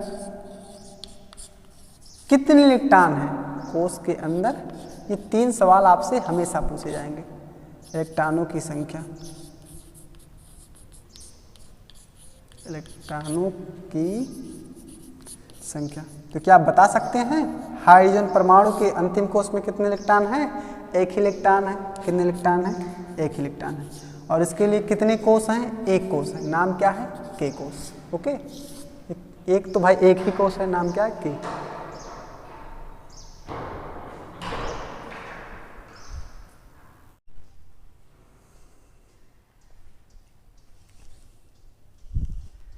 तो यह बात आप इसी समय से याद कर लीजिए कि जो हमारा हाइड्रोजन परमाणु है उसके अंदर एक ही कोष होता है और वही उसके लिए अंतिम कोष का काम करता है, जिसको बाह्यतम कोष बोलते हैं, आउटर मोस्ट सेल। ओके, और उस अंतिम कोष में कितने इलेक्ट्रॉन होते हैं? एक इलेक्ट्रॉन होते हैं। अच्छा, आप यहाँ देख रहे होंगे कि ये जैसे है हाइड्रोजन का नाभिक, ये है पहला कोष। कितने इलेक्ट्रॉन है इसमें? एक इलेक्ट्रॉन। और पहले कोष में इलेक्ट्रॉन होने कितने चाहिए? 2 इलेक्ट्रॉन होने चाहिए ना। मतलब ये जो हाइड्रोजन परमाणु है ये संतुष्ट नहीं है, पहला कोष भी इसका पूर्ण नहीं है। जितने इलेक्ट्रॉन होने चाहिए उतने इलेक्ट्रॉन नहीं है, कोई बात नहीं। अभी इसकी चर्चा होगी संयोजकता में, तो इस चीज को ध्यान रखिएगा कि पूरा नहीं है तो क्या होगा। अब यहां से ये देखिए, एस उपकोष के अंदर एक ही इलेक्ट्रॉन है, मतलब एस उपकोष के अंदर जो कक्षक है उसके अंदर एक इलेक्ट्रॉन है। और एस उपकोष के अंदर कक्षक कितने होते हैं? एक कक्षक होता है। और वास्तव में एक कक्षक के अंदर इलेक्ट्रॉन होते कितने हैं? 2 से ज़्यादा नहीं हो सकते। लेकिन यहाँ देखिए एक इलेक्ट्रॉन है, कोई बात नहीं, एक इलेक्ट्रॉन दे देंगे। मतलब जो हमारा हाइड्रोजन परमाणु है उसके कक्षक में, यस कक्षक में एक ही इलेक्ट्रॉन है और के कोष में भी एक ही इलेक्ट्रॉन है। ओके, तो ये आप ध्यान रखिएगा। आप लोग सोच रहे हैं क्या एक ही है, एक इलेक्ट्रॉन था तो एक ही तो रहेगा। अब आप कहेंगे कि 2 इलेक्ट्रॉन होना चाहिए, तो क्यों नहीं है? हमने ये कहा कि 2 इलेक्ट्रॉन हो सकते हैं, 2 से ज़्यादा नहीं हो सकते। किसमें? जो हमारा एस कक्षक है। ओके, अब हम 2 से ज़्यादा नहीं हो सकते, ये बात कहा था। ये नहीं कहा था कि हमेशा 2 ही होंगे, जरूरी नहीं कि हमेशा भरे ही रहें, खाली भी हो सकते हैं। ठीक है, अगला नंबर है हमारा हीलियम का। हीलियम का परमाणु क्रमांक 2। इसको लिखते किससे? He से लिखते हैं। और जैसे ही परमाणु क्रमांक 2 हमें पता चला, तैसे में क्या पता चल गया कि इस हीलियम परमाणु के अंदर कितने इलेक्ट्रॉन है? 2 ही इलेक्ट्रॉन है। कितने इलेक्ट्रॉन है? 2 इलेक्ट्रॉन। चलिए इलेक्ट्रॉनिक विन्यास पता करते हैं। सबसे पहले किसका नंबर? इसका नंबर 1s का नंबर। अब 1s को लिखने के बाद तुरंत ऐसे 2 नहीं लिख देंगे कि 2 इस पे लगा है तो लाओ यहाँ भी 2 लिख दे। ये हम बिल्कुल नहीं करेंगे।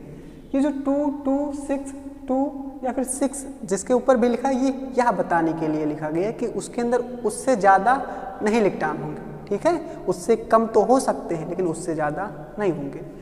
अब इसके पास कितने इलेक्ट्रॉन है? 2 इलेक्ट्रॉन है। हीलियम के पास कितना इलेक्ट्रॉन है? 2 इलेक्ट्रॉन है। अब ये क्या करेगा? इन दोनों इलेक्ट्रॉनों को वितरित करना शुरू करेगा। तो सबसे पहले पर आएगा, पहले रास्ते में कौन मिलेगा? पहले कोष का एस उपकोष मिलेगा। और इसको कितने इलेक्ट्रॉन चाहिए होता है? 2 इलेक्ट्रॉन चाहिए होता है। तो जो देगा, मतलब हीलियम जब प्रोवाइड करेगा तो देखेगा कि हमारे पास कितना इलेक्ट्रॉन है, तो देखेगा कि इसके पास तो 2 इलेक्ट्रॉन है। तो 2 इलेक्ट्रॉन क्या करेगा? इस एस उपकोष को दे देगा। ओके, अब यहाँ से आप बताइए कि हीलियम परमाणु के अंदर कितने कोष हैं? क्या आप ये बता सकते हैं हीलियम परमाणु के अंदर कितने कोष हैं? तो देखिए, ये पहला नंबर हमसे क्या कहेगा? अगर 1 लिखा तो हमसे चिल्ला चिल्ला के कह रहा है कि 1 ही उपकोष है। इसके बाद कोई कोष है? ये 1 हमसे चिल्ला चिल्ला के कह रहा है कि 1 ही कोष है।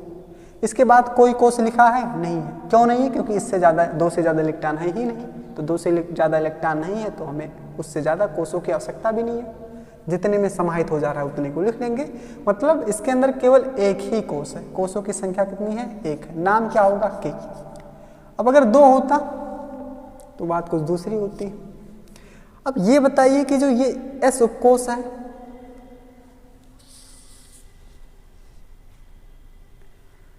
इसका देखिए स्ट्रक्चर कैसे बनाएंगे, स्ट्रक्चर से भी समझ लेते हैं। ये हीलियम का नाभिक है, ये इसके कोष हैं। हमको तो ये पता ही होगा कि हीलियम के अंदर एक ही कोष होता है, यहाँ से पता चल रहा है ना। इलेक्ट्रॉन कैसे भरेंगे, देखिए इसके पहले कोष के अंदर कितने, 2 इलेक्ट्रॉन से 2 इलेक्ट्रॉन भर दिए। अब ये यहाँ से आप बताएं कि हीलियम का जो अंतिम कोष है वो कौन सा है, यही तो अंतिम कोष का काम कर रहा है, इसके आगे कोई भी कोष नहीं, तो यही अंतिम कोष है, यही बाह्यतम कोष है। इस बाह्यतम कोष में कितने इलेक्ट्रॉन हैं, 2 इलेक्ट्रॉन। कितने इलेक्ट्रॉन्स हैं, 2 इलेक्ट्रॉन्स हैं। ओके, तो हीलियम परमाणु के अंदर एक कोष है, नाम क्या है, के। इसके लिए बाह्यतम कोष का काम कौन कर रहा है, के ही कोष कर रहा है। और उस कोष के अंदर कितने इलेक्ट्रॉन हैं, 2 इलेक्ट्रॉन है। ओके, कक्षक की बात करें तो कक्षक को भी देख लो, एस उपकोष है ना, तो एस का कक्षक बनाओ, इलेक्ट्रॉन दे दो। 1 इलेक्ट्रॉन पहले देंगे, लेकिन इसके पास 2 इलेक्ट्रॉन है तो दोनों इलेक्ट्रॉन दे दिए। ओके, मतलब इसका कक्षक जो है कंप्लीट है, और इसका जो कोष है वो भी कंप्लीट है। किसका, हीलियम का। 2 इलेक्ट्रॉन चाहिए था इसको, 2 इलेक्ट्रॉन ले लिया, कंप्लीट है, कोई डिस्टर्बिंग नहीं। ओके, तीसरे नंबर पर कौन आता है हमारा, तीसरे नंबर पर आता है लिथियम।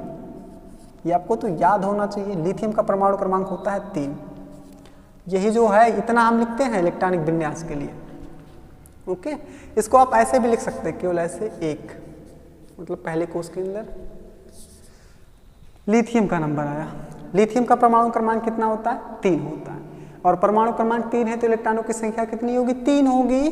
कैसे लिखेंगे, इलेक्ट्रॉनों की संख्या कितनी होगी, 3 इलेक्ट्रॉन होंगे। अब 3 इलेक्ट्रॉन है तो क्या बारी आई, वितरित करने की बारी आई। चलो यहां से स्टार्ट करते हैं, लिखो पहले 1s, क्या लिखेंगे, 1s। इसको इलेक्ट्रॉन दे दो, हमारे पास कितने इलेक्ट्रॉन है, इसका ध्यान रखिएगा, 3 इलेक्ट्रॉन है। तो सबसे पहले यस आया रास्ते में, मांगने लगा कि हमको इलेक्ट्रॉन दो भाई, इलेक्ट्रॉन दो। अब यस को कितने इलेक्ट्रॉन चाहिए, 2 इलेक्ट्रॉन चाहिए, और हमारे पास कितने इलेक्ट्रॉन है, 3 इलेक्ट्रॉन है, तो 2 इलेक्ट्रॉन देने में कोई समस्या नहीं है, तो इसको 2 इलेक्ट्रॉन दे देंगे। और 2 से ज़्यादा ये लेगा भी नहीं, 2 से ज़्यादा लेगा तो इसी को दिक्कत होगा, और दे भी नहीं सकते हैं। अब 2 इलेक्ट्रॉन देने के बाद भी हमने देखा कि 1 इलेक्ट्रॉन इसके पास बच रहा है, किसके पास, हीलियम के पास। तो अब इस 1 इलेक्ट्रॉन को ये फेंकेगा थोड़ी ना कि लाओ रास्ते में फेंक दे, कोई उठा लेगा, बिल्कुल नहीं। ये बढ़ेगा दूसरे कोष की तरफ। किस कोष की तरफ बढ़ेगा, दूसरे कोष की तरफ। नाम क्या है, 2s। क्या नाम है, 2s। तो 2s को लिखेंगे। अब इसको कितने इलेक्ट्रॉन की आवश्यकता है, आपको पता है कि यस उपकोष को 2 इलेक्ट्रॉनों की आवश्यकता होती है, लेकिन हमारे पास बचा कितना इलेक्ट्रॉन है, 1 ही इलेक्ट्रॉन बचा है। तो क्या करेगा, मजबूरन इसको 1 इलेक्ट्रॉन दे देगा। इसके पूरे मांग को नहीं पूरा कर पाया क्योंकि 1 ही इलेक्ट्रॉन था। ओके, अब देखिए आप यहां से ये बताइए कि ये जो लिथियम परमाणु है इसके अंदर टोटल कितने कोष हैं, बता सकते हैं, बिल्कुल आप बता सकते हैं। देखिए ये पहला कोष है हमारा, और अगर ये 2 लगा है तो ये क्या है, ये हमारा दूसरा कोष है। स्ट्रक्चर कैसे बनाएंगे, देखिए ये हमारा लिथियम का नाभिक है, ये पहला कोष, और ये रहा हमारा दूसरा कोष। इलेक्ट्रॉन भी भर देते हैं। पहले कोष के अंदर देखिए कितने हैं, 2 इलेक्ट्रॉन हैं, 1 इलेक्ट्रॉन, और ये रहा दूसरा इलेक्ट्रॉन। दूसरे कोष के अंदर 1 ही इलेक्ट्रॉन है तो 1 इलेक्ट्रॉन भर देंगे। ओके, यहाँ से आप ये भी देख सकते हैं कि अगर जब तक पहले कोष के अंदर 2 इलेक्ट्रॉन नहीं होंगे, मतलब पहला कोष पूर्ण नहीं हो जा रहा, तब तक अगला कोष नहीं बन पा रहा। ठीक है, अब यहाँ से पहली चीज तो आपको ये पता होगी कि लिथियम के अंदर 2 कोष पाए जा रहे हैं, के और एल। अब इसके लिए बाह्यतम कोष का कौन काम कर रहा है, लिथियम परमाणु में बाह्यतम कोष का काम कौन कर रहा है, तो ये तो बाह्यतम है नहीं, क्योंकि इसके बाद भी एक कोष है। तो ये जो हमारा दूसरा कोष है यही किसका काम करेगा, बाह्यतम कोष का, आउटर मोस्ट सेल, बाह्यतम कोष। ओके, बाह्यतम कोष का काम कर रहा है। अब इस बाह्यतम कोष में कितने इलेक्ट्रॉन है, 1 ही इलेक्ट्रॉन है। कितने इलेक्ट्रॉन है, 1 इलेक्ट्रॉन है। ओके, तो तीनों चीजों को हमेशा ध्यान रखेंगे। ठीक है, ये कितने कोष हैं और उन कोषों में कितने इलेक्ट्रॉन हैं, ओके, और अंतिम कोष कौन सा है, ठीक है, ये आप जरूर ध्यान रखेंगे। कोष की बात हो गई, उपकोष की भी बात होगी, लेकिन कक्षक बच रहा है तो कक्षक को भी हमें बनाना पड़ेगा। वो 1s के लिए बनाएंगे तो कैसे बनाएंगे, इसके अंदर एक ही कक्षक है, यहाँ भी दूसरा s उपकोष आया तो इसके लिए भी एक ही कक्षक है। अब इलेक्ट्रॉन प्रोवाइड कराओ, देखिए इसमें कितने इलेक्ट्रॉन है, 2 इलेक्ट्रॉन है, तो 1 इलेक्ट्रॉन 2 इलेक्ट्रॉन। दूसरे कोष के उपकोष में कितने इलेक्ट्रॉन है, 1 ही इलेक्ट्रॉन है, तो इसको 1 इलेक्ट्रॉन देना पड़ेगा इस प्रकार से। ओके, अब आप लिथियम को शॉर्ट में अगर इलेक्ट्रॉनिक विन्यास लिखना चाहते हैं तो ऐसे भी आप लिख सकते हैं, इसको मिटा सकते हैं। शॉर्ट में आप ऐसे भी लिखा जाता है 1 और 2,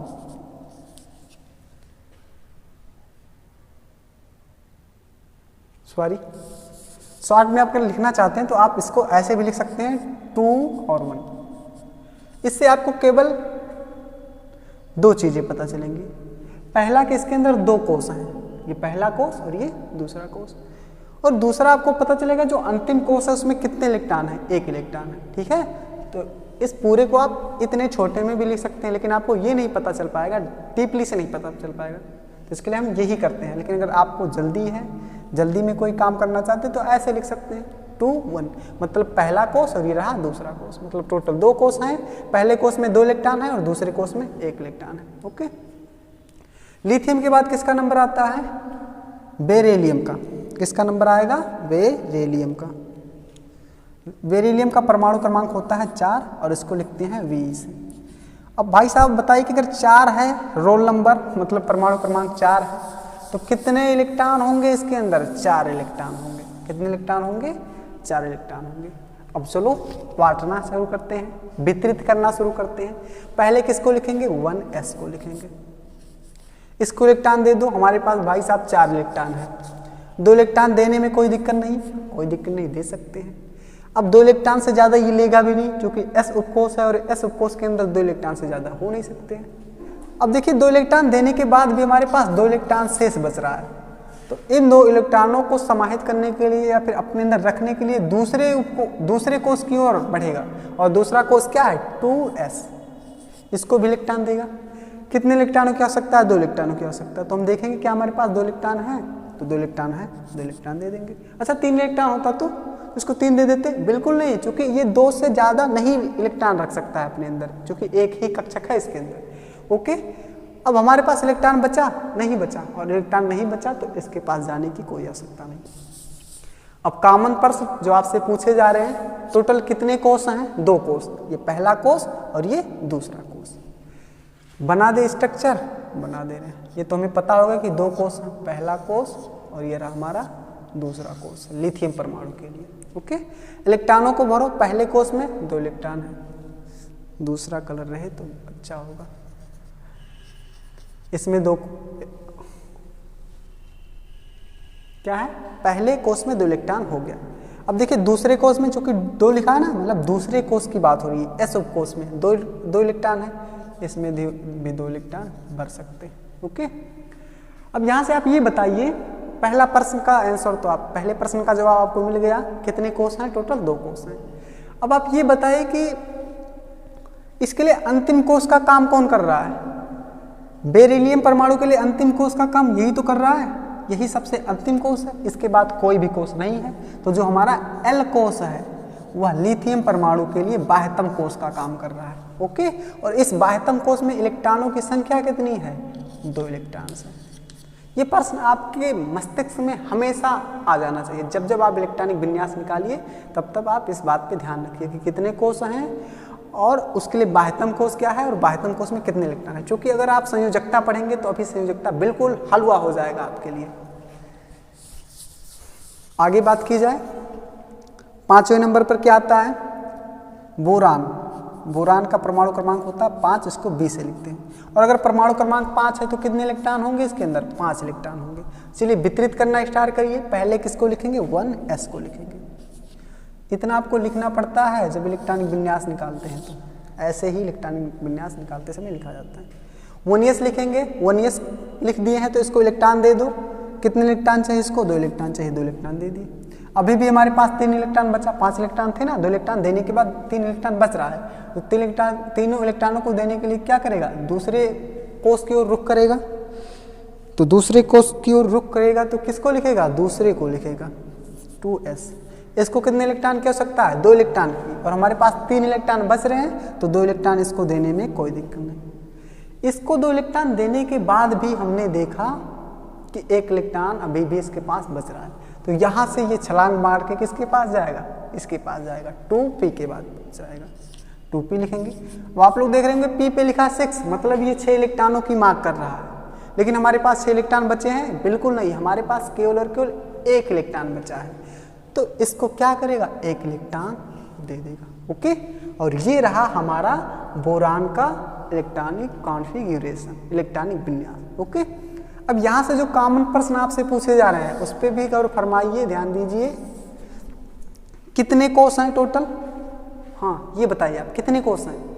अब आपको लग रहा होगा 1 2 3 कोष होंगे, बिल्कुल नहीं, 3 कोष नहीं होंगे। क्यों नहीं, क्योंकि देखो ये पहला कोष है, 1 लगा है तो पहले कोष की तो बात है हो रही है, 2 लिखा है, यहाँ भी 2 लिखा है, मतलब ये जो दोनों उपकोष हैं किस कोष के अंदर स्थित हैं, दूसरे कोष के अंदर स्थित हैं। तो ये रहा हमारा पहला कोष और ये दूसरा कोष, मतलब बोरान परमाणु के अंदर भी कितने कोष हैं, 2 ही कोष हैं। कितने कोष हैं, 2 ही कोष हैं। इलेक्ट्रॉनों को कैसे भरेंगे, चलो भरना स्टार्ट करते हैं। पहले कोष के अंदर 2 इलेक्ट्रॉन, पहले कोष के अंदर 2 इलेक्ट्रॉन, दूसरे कोष के अंदर टोटल बताइए कितने इलेक्ट्रॉन है, ये दोनों दूसरे कोष के अंदर ही तो स्थित हैं। तो देखिए ये 2 इलेक्ट्रॉन और ये 1 इलेक्ट्रॉन, 3 इलेक्ट्रॉन, 1 2 3 इलेक्ट्रॉन। और यही जो हमारा है बाह्यतम कोष का काम कर रहा है, कौन, एल कोष। और कितने इलेक्ट्रॉन है बाह्यतम कोष में, 3 इलेक्ट्रॉन है। कितने इलेक्ट्रॉन है, 3 इलेक्ट्रॉन है। ओके, तो इतना क्लियर हुआ। अब यहाँ से आप अपना आंसर भी चेक कर सकते हैं। 2 2 4 और 1 5, 5 इलेक्ट्रॉन हो रहे हैं। देखो 2 और 3 2 5 इलेक्ट्रॉन, मतलब हमारा सही है। अब बोरान के बाद किसका नंबर आता है, बोरान के बाद आता है नंबर कार्बन का। कार्बन का परमाणु क्रमांक होता है 6 और कार्बन को लिखते हैं 6 से, यानी कि कार्बन परमाणु के अंदर कितने इलेक्ट्रॉन स्थित हैं, 6 इलेक्ट्रॉन स्थित हैं। चलो वितरित करना स्टार्ट करते हैं। पहले किसको लिखेंगे, 1s। कितने इलेक्ट्रॉन चाहिए इसको, 2 इलेक्ट्रॉन। कितने इलेक्ट्रॉन बचे हमारे पास, 2 इलेक्ट्रॉन देने के बाद 4 इलेक्ट्रॉन बचे। अब चारों इलेक्ट्रॉनों को वितरित करना तो इसके पास जाएगा, लिखेगा 2s। इसको कितने इलेक्ट्रॉन चाहिए, 2 इलेक्ट्रॉन, और 2 इलेक्ट्रॉन देने में कोई समस्या नहीं, क्योंकि 4 इलेक्ट्रॉन हमारे पास बचे थे ना। अब 2s को भी देने के बाद हमारे पास इलेक्ट्रॉन बच रहे हैं, कितने इलेक्ट्रॉन, 2 इलेक्ट्रॉन, तो किसके पास जाएगा, 2p के पास जाएगा। और p को तो चाहिए 6 इलेक्ट्रॉन, लेकिन 6 इलेक्ट्रॉन दे नहीं सकता, क्योंकि हमारे पास कितना इलेक्ट्रॉन बचा है, 2। इसको कितना इलेक्ट्रॉन दे देगा, 2 इलेक्ट्रॉन। अब यहाँ से आप बताइए कितने कोष हैं टोटल। देखिए ये पहला कोष और ये पूरा दूसरा कोष, मतलब 2 ही कोष हैं किसके अंदर, कार्बन परमाणु के अंदर। वास्तव में आप ध्यान दीजिए, हम ये जो स्ट्रक्चर बना रहे हैं और जो आपसे प्रश्न पूछ रहे हैं, ये आपसे पूछा नहीं जाएगा, बस आपसे पूछेगा कि इस तत्व का इलेक्ट्रॉनिक विन्यास निकाल के दिखा दीजिए। बस आपको इतना ही करना है और कुछ नहीं करना। वो आपसे ये नहीं पूछेगा कितने इलेक्ट्रॉन हैं। लेकिन अगर आपको आगे भी पढ़ना है, आगे भी अपने परमाणु अध्याय को और आसान बनाना है, तो ये जितने भी प्रश्न उठ रहे हैं, इस पे हमेशा आप इस पे ध्यान जरूर दीजिएगा। ओके, चलिए कितने कोष हैं, 2 कोष हैं, पहला कोष और ये रहा हमारा दूसरा कोष। इलेक्ट्रॉन भरिए, ये 2 इलेक्ट्रॉन इसको दे देंगे, क्योंकि 2 इलेक्ट्रॉन पहले कोष में है। दूसरे कोष में बताइए 2 इलेक्ट्रॉन, 2 इलेक्ट्रॉन, कितने इलेक्ट्रॉन, 4 इलेक्ट्रॉन, ये रहा 4, 5 हो रहा है, 1 2 3 4। अब देखिए कितने इलेक्ट्रॉन हम लोगों ने भरा, 1 2 3 4 5, और ये रहा 6, और 6 इलेक्ट्रॉन थे भी हमारे पास।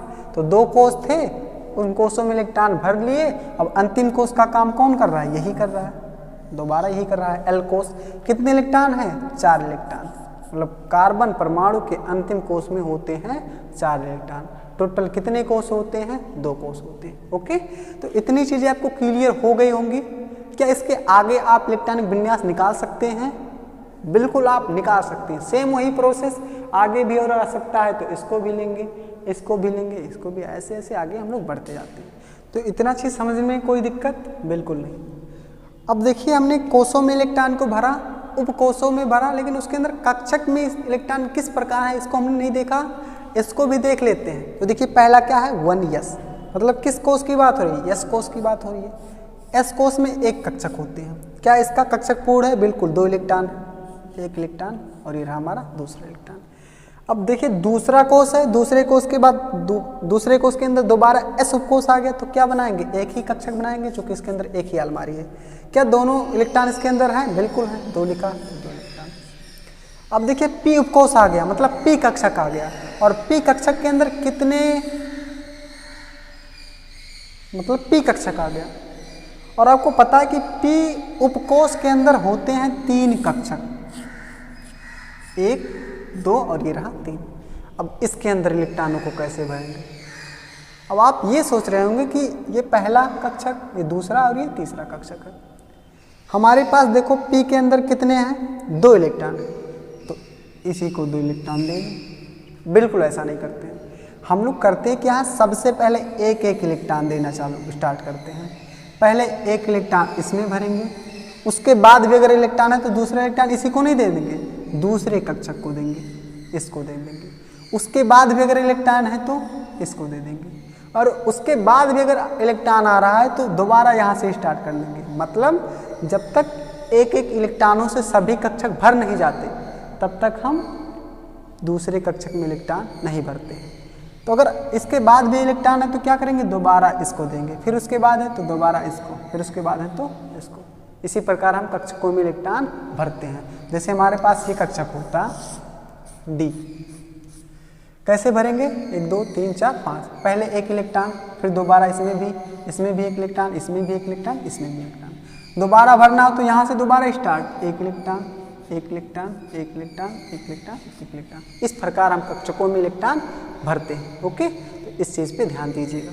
तो कार्बन के लिए क्या होगा? केवल और केवल इतना होगा, क्योंकि 6 इलेक्ट्रॉन थे, 2 इलेक्ट्रॉन ये लिया, 2 इलेक्ट्रॉन ये लिया, बचे हमारे पास 2 ही इलेक्ट्रॉन। तो देखो भरना है तो अब की बार किसका नंबर? p कक्षक का नंबर या फिर p उपकोष का नंबर। तो 1 इलेक्ट्रॉन इसको देंगे, 1 इलेक्ट्रॉन इसको। ओके, ऐसे हम लोग भर लेंगे। ठीक है। अब देखिए इतनी चीज़ें हम लोग बार बार अगर लिखेंगे तो समय बहुत ज़्यादा लग जाएगा। तो इसके लिए हम लोग कर क्या रहे हैं? एक छोटा सा चार्ट बनाते हैं, और चार्ट की सहायता से इसके आगे जितने भी तत्व हैं, 118 नहीं, जितने हो सकते हैं ज़्यादा से ज़्यादा 20 तक, मिनिमम 18 तक, ओके, उसको लिख ले रहे हैं, उसको समझा दे रहे हैं। ओके, चलिए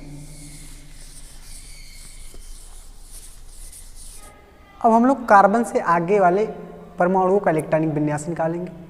कार्बन का परमाणु क्रमांक था 6, कार्बन के आगे आएगा परमाणु क्रमांक 7। यहाँ देखिए परमाणु क्रमांक 7 वाला जो हमारा परमाणु है वो है नाइट्रोजन। हम नाइट्रोजन से लेकर फास्फोरस यानी कि परमाणु क्रमांक 15 तक के इलेक्ट्रॉनिक विन्यास को निकालेंगे। इसके लिए हमने पहले से ही एक सारणी बना लिया है। अब देखिए यहाँ तो हमें पता है कि कितने कोष आएंगे या फिर कितने चीज़ें रहेंगे इसके अंदर, लेकिन आपको ये चीज़ें नहीं पता रहेंगे। तो आपको करना है क्या है? सबसे पहले 1s को लिखना है, उसके अंदर इलेक्ट्रॉन को भरना है, उसके बाद ही 2s को लिखना है, उसके अंदर इलेक्ट्रॉन भरना है, फिर 2p को लिखना है, उसके अंदर इलेक्ट्रॉन भरना है। मतलब जितने इलेक्ट्रॉन है उसी के हिसाब से। और अगर आप ऐसा नहीं करना चाहते तो इसी को पूरा लिख लीजिए सीरियल से, इन अंकों को मत लिखिए। अब आप भरना स्टार्ट कर दीजिए, जहाँ तक भर जाए उतने को रहने दीजिए, बाकी को आप मिटा सकते हैं जैसी आपकी इच्छा कहे। ठीक है। अब यहाँ देखिए हम केवल इनके क्रम को लिखे हैं, किस प्रकार ये लिखे जाएंगे, लेकिन यहाँ हमने इलेक्ट्रॉनों की संख्या को इसमें नहीं प्रदर्शित किया है। अब इलेक्ट्रॉनों की संख्या को प्रदर्शित आपकी सहायता से करेंगे। देखिए हमारा परमाणु क्रमांक 7 वाला तत्व है नाइट्रोजन। नाइट्रोजन का परमाणु क्रमांक 7 है, यानी कि नाइट्रोजन के अंदर कितने इलेक्ट्रॉन्स पाए जाएंगे? 7 इलेक्ट्रॉन्स पाए जाएंगे। अब उन इलेक्ट्रॉनों को हमें इसी में भरना है। तो अगर 7 इलेक्ट्रॉन है, सबसे पहले 1s को हमें इलेक्ट्रॉन देना पड़ेगा, मतलब s उपकोष को इलेक्ट्रॉन देना पड़ेगा, पहले कोष के s उपकोष को इलेक्ट्रॉन देना पड़ेगा। s को कितने इलेक्ट्रॉन की आवश्यकता होती है? 2, और हमारे पास 7 इलेक्ट्रॉन है तो 2 इलेक्ट्रॉन देने में तो कोई दिक्कत है नहीं। तो क्या करेंगे? s को 2 इलेक्ट्रॉन दे देंगे। अब इसको 2 इलेक्ट्रॉन देने के बाद हमें ये भी ध्यान रखना कि अब हमारे पास कितने इलेक्ट्रॉन बचे हैं। 7 थे, 2 इलेक्ट्रॉन दे दिए तो कितने इलेक्ट्रॉन बचे? 5 इलेक्ट्रॉन बचे। अब देखिए इसको भी 2 की ही आवश्यकता होती है, तो बिना सोचे इसको भी 2 इलेक्ट्रॉन दे दीजिए। अब देखिए हमारे पास 7 इलेक्ट्रॉन था, अब तक हम लोग 4 इलेक्ट्रॉन खर्च कर चुके हैं। 7 इलेक्ट्रॉन था, 4 इलेक्ट्रॉन खर्च कर चुके हैं, मीन्स हमारे पास अभी भी 3 इलेक्ट्रॉन्स बाकी हैं। उन तीनों इलेक्ट्रॉनों को क्या करेंगे, अगले कोष में जाएंगे और इस पी को देंगे। पी को चाहिए कितना होता है, 6, मतलब 6 से ज़्यादा वो नहीं रख सकता है। अब हमारे पास 3 बचा है तो 3 इलेक्ट्रॉन इसको आसानी से दे सकते हैं। ओके, तो ये रहा नाइट्रोजन का इलेक्ट्रॉनिक विन्यास 1s2 2s2 2p3। ओके, अब देखो इसको एक तरीके से और आप लिख सकते हैं, जैसे पहला कोष है, पहले कोष में कितना इलेक्ट्रॉन है, 2 इलेक्ट्रॉन, और ये आपको पता है ये पूरा कौन सा कोष है, ये हमारा दूसरा कोष है। आप क्या बता सकते हैं कि दूसरे कोष में कितने इलेक्ट्रॉन है, इसमें देखिए 2 इलेक्ट्रॉन ये और 3 इलेक्ट्रॉन ये, 5 इलेक्ट्रॉन। तो इसको 2,5 भी आप इलेक्ट्रॉनिक विन्यास अगर लिखना हो तो लिख सकते हैं। मतलब अगर आपको केवल 2 चीज़ों की आवश्यकता पड़ रही है कि कितने कोष हैं और अंतिम कोष में कितने इलेक्ट्रॉन हैं, तो आप डायरेक्टली ऐसे कर सकते हैं। अब ऐसा हमने किया क्यों, क्योंकि आपको पता है कि किसी भी परमाणु के पहले कोष में 2 इलेक्ट्रॉन होता है, 2 इलेक्ट्रॉन दे दिए। दूसरे कोष में कितना इलेक्ट्रॉन होता है, 8 इलेक्ट्रॉन होता है। लेकिन हमें पता है कि जो नाइट्रोजन का परमाणु क्रमांक होता है 7 होता है, मतलब 7 ही इलेक्ट्रॉन है। तो 2 इलेक्ट्रॉन पहले कोष को देने के बाद हमारे पास दूसरे कोष में भरने के लिए कितने इलेक्ट्रॉन बाकी हैं, 5 इलेक्ट्रॉन बचे हैं। तो दूसरे कोष को हमें मजबूरन 5 इलेक्ट्रॉन देने पड़ेंगे, तो हुआ 2,5। मतलब 2 कोष हैं और ये वाला जो है हमारा अंतिम कोष है, अंतिम कोष में कितने इलेक्ट्रॉन है, 5 इलेक्ट्रॉन। ओके, अब अगर इस नाइट्रोजन को स्ट्रक्चर से समझे, नाइट्रोजन जो हमारा एलिमेंट है उसको स्ट्रक्चर के माध्यम से समझे तो कैसे होगा। देखिए इसमें कितने कोष हैं, टोटल 2 कोष हैं। तो मान लीजिए नाभिक है, क्या ये नाभिक है।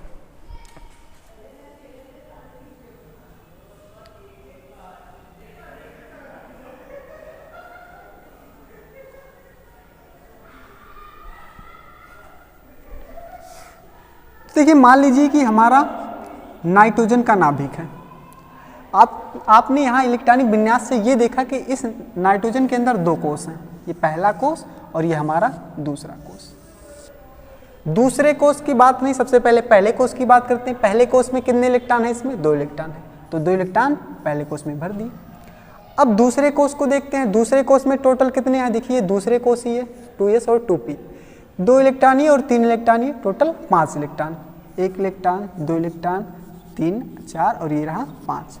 अब आप देख सकते हैं टोटल कितने इलेक्ट्रॉन हुए, 2 और ये 5, 7 इलेक्ट्रॉन हुए। और 7 इलेक्ट्रॉन से तो ज़्यादा होंगे नहीं, क्योंकि नाइट्रोजन एलिमेंट के अंदर कितने इलेक्ट्रॉन होते हैं, 7 इलेक्ट्रॉन होते हैं। तो ये हमने देख लिया कि कोषों में किस प्रकार इलेक्ट्रॉन भरे जाएंगे। और इसमें आपको पता है कि अंतिम कोष यही वाला है, ये जो L कोष है, और इस अंतिम कोष में कितने इलेक्ट्रॉन है, 5 इलेक्ट्रॉन। ये तो हमें यहीं से पता हो गया। अब अगर कक्षक को बनाना हो तो सबसे पहले S कक्षक के लिए बनाएंगे, किसके लिए, S कक्षक के लिए। तो S कक्षक में जो हमारा S उपकोष होता है, अब देखो उपकोषों में इलेक्ट्रॉनों को अगर बनाना हो तो कैसे बनाएं, तो यहाँ आप देख सकते हैं कि जो हमारा पहला उपकोष है S उपकोष है। S उपकोष में कितने कक्षक होते हैं, 1 कक्षक होते हैं। यहाँ आप देख रहे हैं कि S उपकोष में कितने इलेक्ट्रॉन्स हैं, 2 इलेक्ट्रॉन्स हैं, तो हम 2 इलेक्ट्रॉन आसानी से भर सकते हैं। दूसरे के लिए बनाना हो तो ये भी हमारा S उपकोष है, इसको बनाने में कोई दिक्कत नहीं, यही हो जाएगा। अब हमें बनाना है P उपकोष को, और आपको पता है कि P उपकोष में 3 कक्षक होते हैं, ये पहला कक्षक, ये दूसरा और ये हमारा तीसरा कक्षक। अब देखिए कितने इलेक्ट्रॉन है, टोटल 3 इलेक्ट्रॉन है हमारे P कक्षक में। इलेक्ट्रॉन भरते कैसे हैं, पहले 1 इलेक्ट्रॉन पहले कक्षक को, उसके बाद दूसरा इलेक्ट्रॉन दूसरे कक्षक को, उसके बाद तीसरा इलेक्ट्रॉन तीसरे कक्षक को दे देंगे। हमने 3 इलेक्ट्रॉन भरा और अब 3 इलेक्ट्रॉन के बाद हमारे पास कोई भी इलेक्ट्रॉन नहीं बचा है, तो हम इस कक्षक को दोबारा इलेक्ट्रॉन दे नहीं सकते। यानी कि हमारा जो P कक्षक है उसमें कितने इलेक्ट्रॉन्स हैं, 2 इलेक्ट्रॉन्स हैं। ओके, इसके आगे हम लोग बात करते हैं परमाणु क्रमांक 8 ऑक्सीजन। ऑक्सीजन को O से लिखते हैं और ऑक्सीजन का परमाणु क्रमांक 8 होता है। यानी जो हमारा ऑक्सीजन तत्व है इसके अंदर टोटल होते हैं 8 इलेक्ट्रॉन, टोटल होते हैं 8 इलेक्ट्रॉन। अब इन 8 इलेक्ट्रॉनों को हमें इसी में भरना है। तो आपको पता है जो हमारा S उपकोष होता है उसमें कितने इलेक्ट्रॉन्स होते हैं, 2 इलेक्ट्रॉन्स होते हैं, और हमारे पास पहले से 8 इलेक्ट्रॉन है, तो 2 इलेक्ट्रॉन इसको देने में कोई दिक्कत नहीं। S को 2 इलेक्ट्रॉन देने के बाद भी हमने देखा कि अभी भी हमारे पास 6 इलेक्ट्रॉन बच रहे हैं। अब उन 6 इलेक्ट्रॉनों को करेंगे क्या, दोबारा S को देंगे, 2 इलेक्ट्रॉन दे दिए। 2 इलेक्ट्रॉन देने के बाद भी हमने देखा कि अभी भी हमारे पास 4 इलेक्ट्रॉन बचे हैं। उन चारों इलेक्ट्रॉनों को करेंगे क्या, दोबारा इसमें भरेंगे। कितने इलेक्ट्रॉन भरेंगे, 4 ही भरेंगे, क्योंकि हमारे पास टोटल 4 ही इलेक्ट्रॉन बचे हैं। अब देखो इस तरीके से अगर लिखना है तो कैसे लिखेंगे, पहले कोष में 2 इलेक्ट्रॉन, 2 लिख दिए। दूसरे कोष में क्या बता सकते हैं कितने इलेक्ट्रॉन है, बिल्कुल आप बता सकते हैं, देखिए 2 इलेक्ट्रॉन ये और 4 इलेक्ट्रॉन ये, कितने हुए 6 इलेक्ट्रॉन। तो ऑक्सीजन का हम अगर शॉर्ट में लिखना चाहें इलेक्ट्रॉनिक विन्यास तो ऐसे लिख के हम पता कर सकते हैं, क्या पता कर सकते हैं कि टोटल कितने कोष हैं और अंतिम कोष में कितने इलेक्ट्रॉन हैं। लेकिन हमें यहाँ से ये नहीं पता होगा कि किस उपकोष में इलेक्ट्रॉन है, यहाँ से आप बता सकते हैं नहीं। अगर आपको उपकोष में भी इलेक्ट्रॉन पता करना है तो आपको इलेक्ट्रॉनिक विन्यास वास्तव में ऐसे निकालना पड़ेगा। ओके, तो आप क्या स्ट्रक्चर बना सकते हैं खुद से, बिल्कुल बना सकते हैं। कितने कोष हैं, 2 कोष, एक कोष और ये हमारा दूसरा सेल। पहले सेल में कितने इलेक्ट्रॉन, 2, ये तो फिक्स्ड चीज है, 2 इलेक्ट्रॉन। दूसरे में 6, 2 2 4 और ये रहा हमारा 2 6। ओके, पहले में 2 इलेक्ट्रॉन भरे, दूसरे कोष में 6 इलेक्ट्रॉन भर दिए। अंतिम कोष का काम कौन कर रहा है, यही कर रहा है, ये जो हमारा एल कोष है। अब अंतिम कोष में इलेक्ट्रॉन कितने हैं, 6 इलेक्ट्रॉन है। अंतिम कोष में कितने इलेक्ट्रॉन है, 6 इलेक्ट्रॉन। यहाँ से आपको ये चीज़ों पर फोकस बना के रखना है कि अंतिम कोष में कितने इलेक्ट्रॉन है। ओके, इतना समझ गए। अब अगर कक्षक के लिए बनाना तो आसानी से आप बना सकते हैं ना, बस आप इतना स्मरण रखिएगा कि जब भी हम कक्षक को भरते हैं तो सबसे पहले सभी कक्षकों को एक एक इलेक्ट्रॉन देते हैं। जब सभी कक्षकों को एक एक इलेक्ट्रॉन मिल जाता है तभी हम दूसरे कक्षक यानी पहले कक्षक को दोबारा इलेक्ट्रॉन देना स्टार्ट करेंगे। इसको देंगे इलेक्ट्रॉन, और भी इलेक्ट्रॉन है तो दोबारा इसको, और भी है तो इसको, तभी हम आगे बढ़ते हैं। ओके, तो ये तो क्लियर है। इसका देखिए, ये है हमारा फ्लोरीन। फ्लोरीन को यप से लिखते हैं और फ्लोरीन का परमाणु क्रमांक होता है 9। क्या होता है, 9। चलिए इलेक्ट्रॉन भरते हैं। पहले इसको कितना इलेक्ट्रॉन देना पड़ेगा, 2। इसको भी 2 दे सकते हैं। अब आप बता सकते हैं कि कितने इलेक्ट्रॉन हमारे पास बचे, 2 इसको दिए, 2 इसको दिए, हो गया 4। अब हमारे पास बचा 5 इलेक्ट्रॉन। अब हमें देखना है कि क्या ये P 5 इलेक्ट्रॉन ले सकता है, बिल्कुल ले सकता है। 5 इलेक्ट्रॉन आसानी से ले सकता है। अगर 6 से ज़्यादा होता तो हमें और कोषों की आवश्यकता पड़ती, तो इसको हम 5 इलेक्ट्रॉन दे देंगे। ओके, और अगर इस तरीके से लिखना हो तो देखिए पहले कोष में 2 इलेक्ट्रॉन कामा, दूसरे कोष में 7 इलेक्ट्रॉन, 2 कामा 7। यहाँ से आप तुरंत बता सकते हैं कि अंतिम कोष में कितने इलेक्ट्रॉन है, 7 इलेक्ट्रॉन। ओके, स्ट्रक्चर आप खुद से बनाएंगे, बना सकते हैं ना, बिल्कुल बना सकते हैं। बाह्यतम कोष का काम कौन कर रहा है ये भी आप ध्यान रखेंगे, और उस बाह्यतम कोष में कितने इलेक्ट्रॉन है ये भी ध्यान रखेंगे, और कोषों कक्षाओं को किस प्रकार बनाएंगे, उपकोषों में किस प्रकार इलेक्ट्रॉन भरेंगे, इसको भी करिएगा। ओके, यहाँ देखिए सोडियम है, सोडियम का परमाणु क्रमांक होता है 11 और सोडियम को लिखते हैं Na से। किससे लिखते हैं, Na से। 11 परमाणु क्रमांक है तो कितने इलेक्ट्रॉन होंगे सोडियम परमाणु के अंदर, 11 ही इलेक्ट्रॉन होंगे।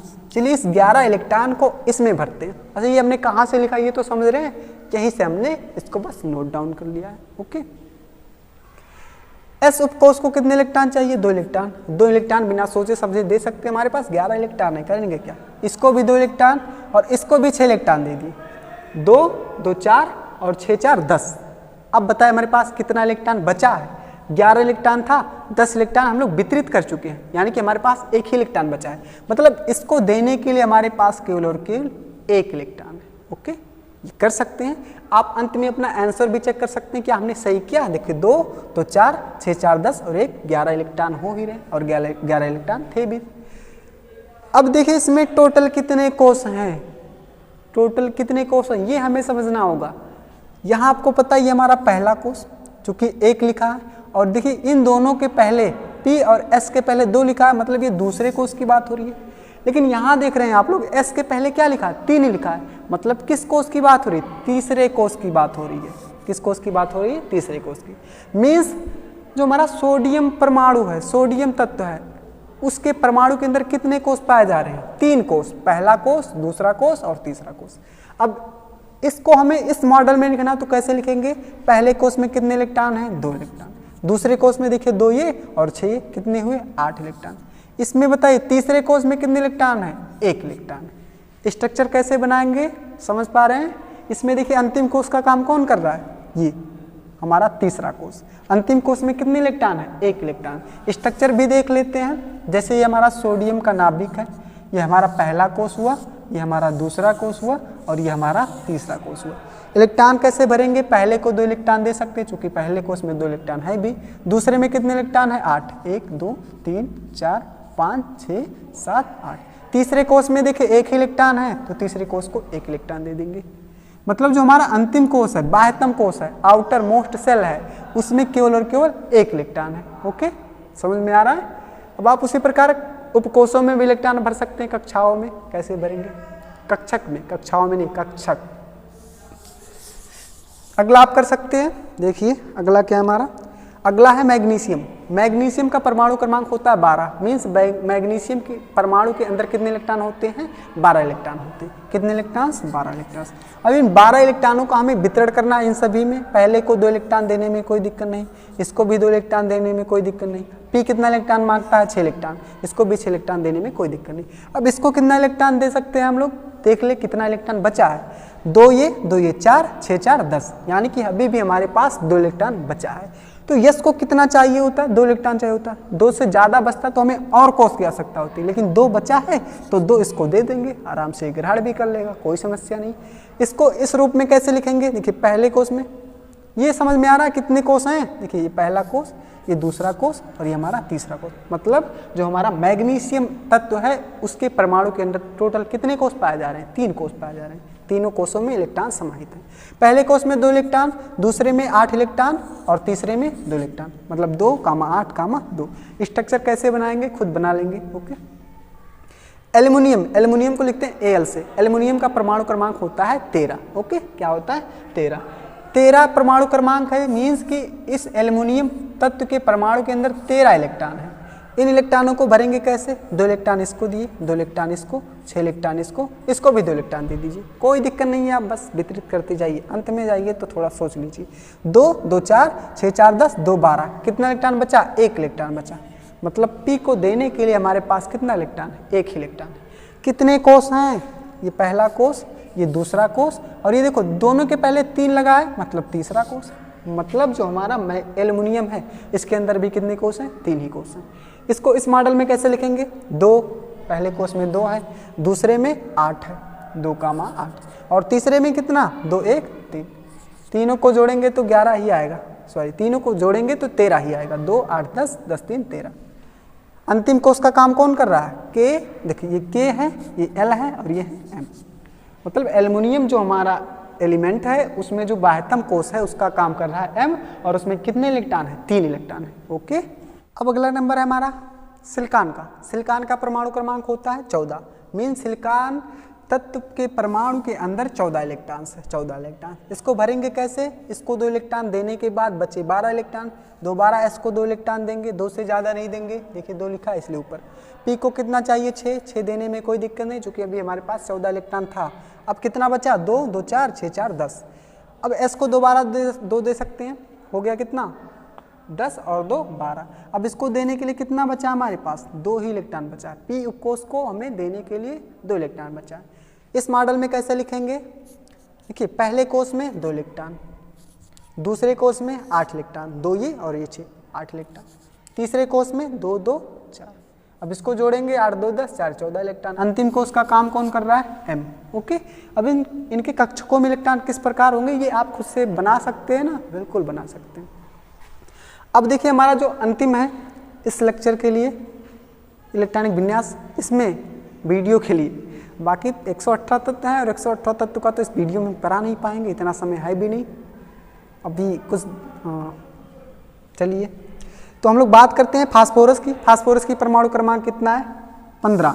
यानी कि फास्फोरस परमाणु के अंदर कितने इलेक्ट्रॉन्स हैं? 15 इलेक्ट्रॉन्स हैं, E-। ओके, इलेक्ट्रॉनों का वितरण करिए। 2 इलेक्ट्रॉन 2 इलेक्ट्रॉन 6 इलेक्ट्रॉन 2 इलेक्ट्रॉन, इतना देने में कोई दिक्कत नहीं। ये 2 है, कुछ दूसरा मत समझ लीजिएगा। 2 2 4 6 4 10 10 2 12। इसको देने के लिए कितना है? 12 दे चुके हैं, तो इसको देने के लिए 6 इलेक्ट्रॉन है। पी उपकोश को देने के लिए हमारे पास पी उपकोश को देने के लिए हमारे पास कितने इलेक्ट्रॉन बचा है? 3 इलेक्ट्रॉन बचा है, तो पी को हम लोग 3 इलेक्ट्रॉन दे दिए। कैसे लिखेंगे इस रूप में? 2 2 4 6 4। कैसे लिखेंगे? देखिए पहले कोश में 2 इलेक्ट्रॉन, दूसरे कोश में 8 इलेक्ट्रॉन, तो 2 8, तीसरे में 3, 2 8 3 जोड़ेंगे तो 15 आएगा। इतना कर सकते हैं। अब देखिए हम इस मॉडल में इसको कैसे लिखेंगे? पहले कोश के अंदर 2 इलेक्ट्रॉन, दूसरे कोश के अंदर 8 इलेक्ट्रॉन, यहाँ से देख सकते हैं ना, 2 मतलब 6 और ये 2 6 2 8। तीसरे कोश में तीसरे का ये काम कर रहा है, 2 3 2 5, 2,8,5। अंतिम कोष में कितने इलेक्ट्रॉन? 5 इलेक्ट्रॉन। अंतिम कोष का काम कौन कर रहा है इसमें? M। देखिए K है, Al है, ये M। ओके, तो इतना समझ में आ गया होगा आपको, ये सब चीज़ें क्लियर हुई होंगे। अब आपका काम क्या है? हमने यहाँ 15 तक के ही तत्वों का इलेक्ट्रॉनिक विन्यास निकलवाया है।